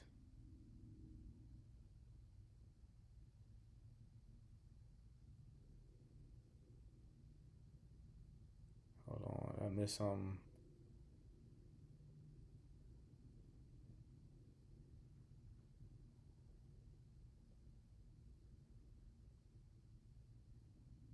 Appreciate you, Bobby. Are you in Charlotte? No, Raleigh. Will a therapist fix a long-term relationship broken by betrayal? Certainly could help. I don't think the therapist can fix it though. It would take the people in the relationship to fix it. People do come back from infidelity, but the only way it happens is if the person who betrayed, like takes full accountability and gets clear on why they did it and works to earn back that trust. And the person who was betrayed has to fully forgive, meaning they can't be throwing it in the person's face every time they have an argument, right? They got to fully try to move on, as hard as that may be. And then they often come back closer than ever because we bond more strongly with people who we've been through shit with, right? And as bad as cheating is, it's a hard thing you've been through together, right? And you made it on the other end. That said, it's obviously not advisable, but do you advise women to vet instead of dating? How are you using that terminology? What's the difference between vetting and dating? Have you been cheated on? No. I've only been in one like real relationship. I had like a relationship in high school. With the high school bop, by the way. High school bop. Baby bop. Boppity bop. Bopping everybody. Her name was Jessica. It's always a Jessica.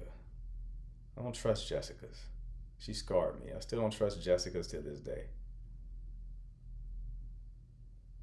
Bop goes the weasel. She was bopping all over that. As soon as she got there, she was bopping.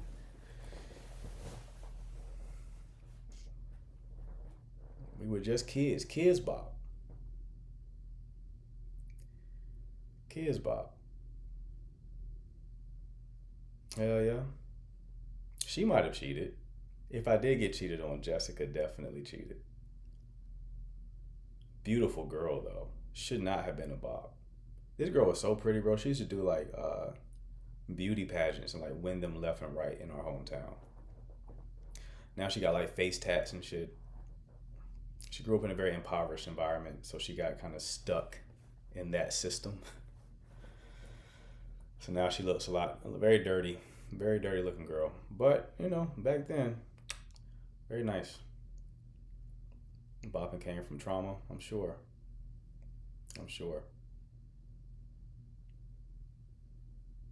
Be that as it may, a lot of bopping did occur. Very dirty. It's frying me. Oh boy. She was cool though. She was cool people. No, I don't think I've ever been cheated on. Could be though. Women tend to be good at it, so it's very possible.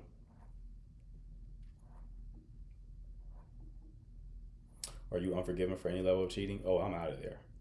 If you cheat on me, I'm going. No discussion. No discussion. You cheat on me, I am out of here. So like, obviously I understand that, like, you know, like what I just told y'all earlier. Like, yeah, I mean, you can come back from cheating. Some people do. A lot of people do. That don't mean that I'm going to. No. Not at all. I'm not going to do it.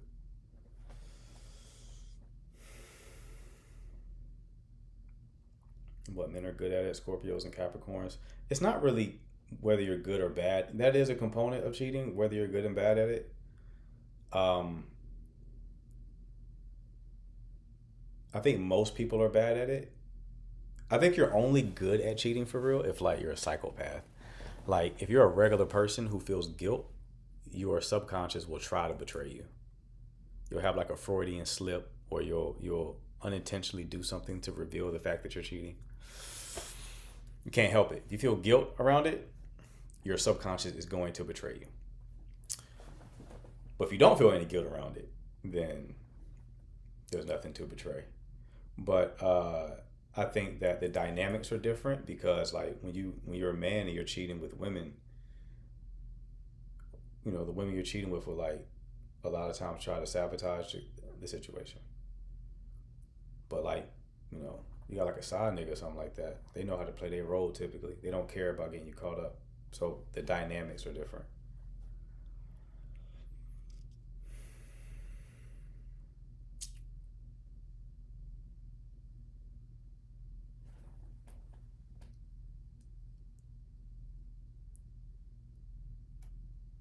a man cheats, women feel that they will find out eventually. I think men also have that thing. Intuition is not like,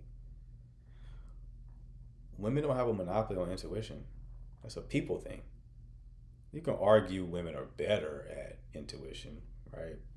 But men also have intuition. Don't be fooled.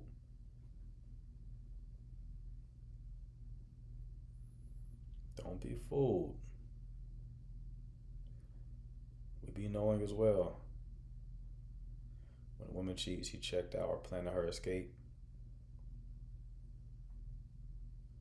That's true a lot of the time, for sure. I've never cheated my whole life, never. My man. Good shit, bro.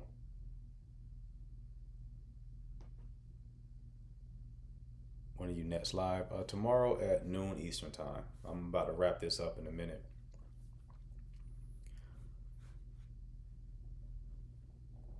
In a minute. Who here in the chat has cheated before? Big Z said he's never cheated before. Anybody in the chat has cheated?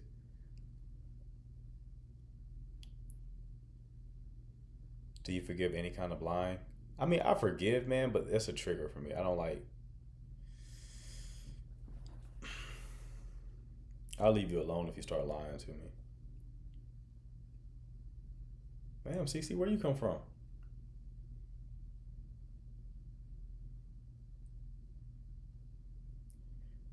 Yeah, I pick up on the fact you lying, I get out of there real quick. Yes, I cheated when I was younger. Okay. I think we all have. Cheated. I don't know. I haven't.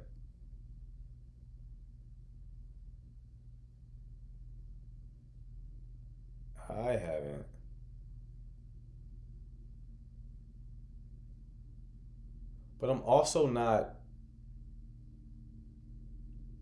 naive to say that I won't. Right? I said this before in the live. I saw like this interview when I was in my relationship. It was like early on, right? Early 20s. I saw this interview on TV One, and it was like on black love, right? It's like all these like C-list black celebrity couples, and they were talking about what made their relationship work, what made their relationship strong, especially because they were like celebrities, right? And one guy said something that always stuck with me. And he was like, he knows that the flesh is weak, so he does not put himself in environments to cheat, right? He just does not put himself in environments to cheat. So he's like, I don't go to parties. I don't go clubbing or anything like that, right? I thought it was very wise. A lot of people don't really know how they will act if you put them in the right circumstance, in the right situation, right? Right environment, right circumstance, right person. An easy opportunity.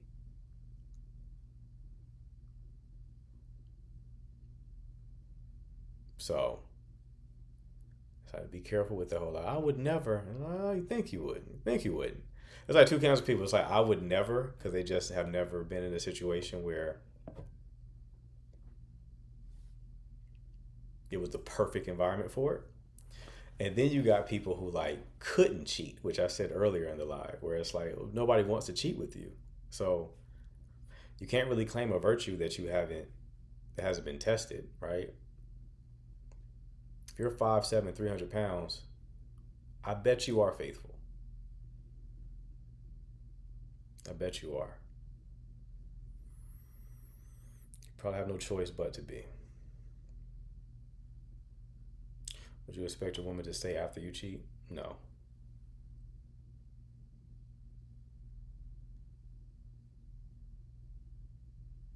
Hope she does. Fingers crossed. Fingers crossed, but like, do I expect it? Nah, not necessarily. Somewhere catching strays. I used to work with a guy, bro, who was talking about how good of a man he was. I just look at this nigga, man. I'm like, bro, come on. Come on.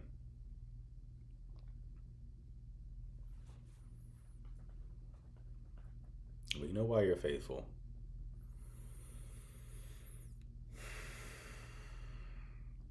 Some men expect you to forgive and move on.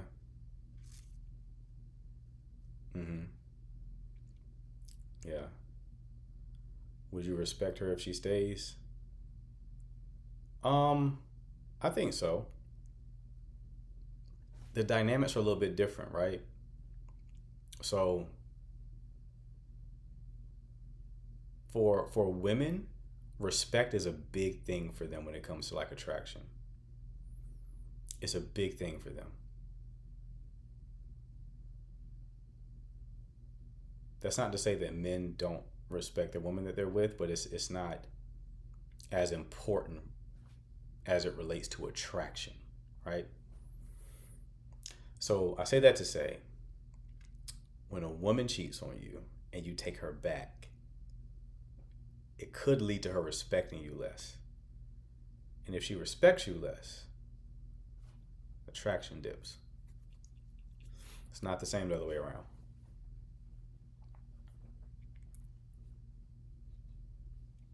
It's not the same the other way around. It's not justifying it, but it's not the same the other way around.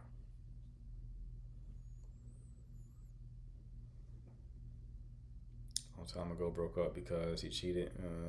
Convinced me he loves me, but I can't trust it. I feel that.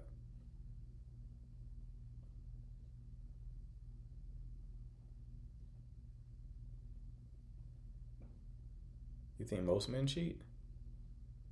If most men cheat, I would say most people cheat. Because most people aren't avoiding an action because it goes against some sort of moral code. Most people don't do things because they don't want the repercussions that comes from doing said thing.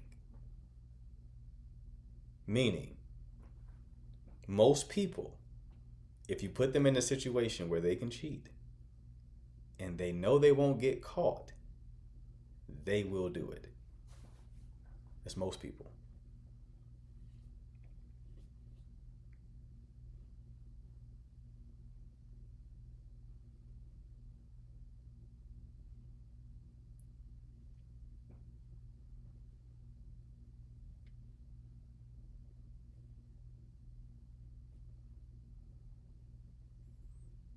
Unless you have morals. Yeah, the average person does not have, they're not operating from like a very strong moral compass. The average person not. Absolutely not.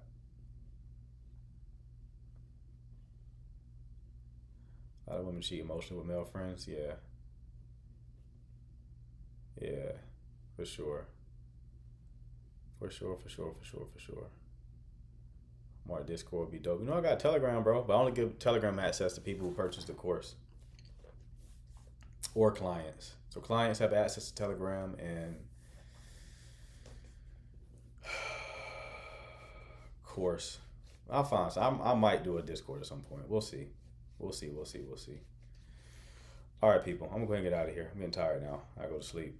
If you're new here, make sure to follow. I go live every day, 12 p.m. Eastern Time, 9 p.m. Eastern Time. If you're a guy who wants to get better dating prospects, get a better dating life, relationships, all that good stuff, click the link in my bio for the course or coaching, whatever your pockets can afford. Appreciate the mods, appreciate the chat. I will see you all tomorrow. Y'all take care.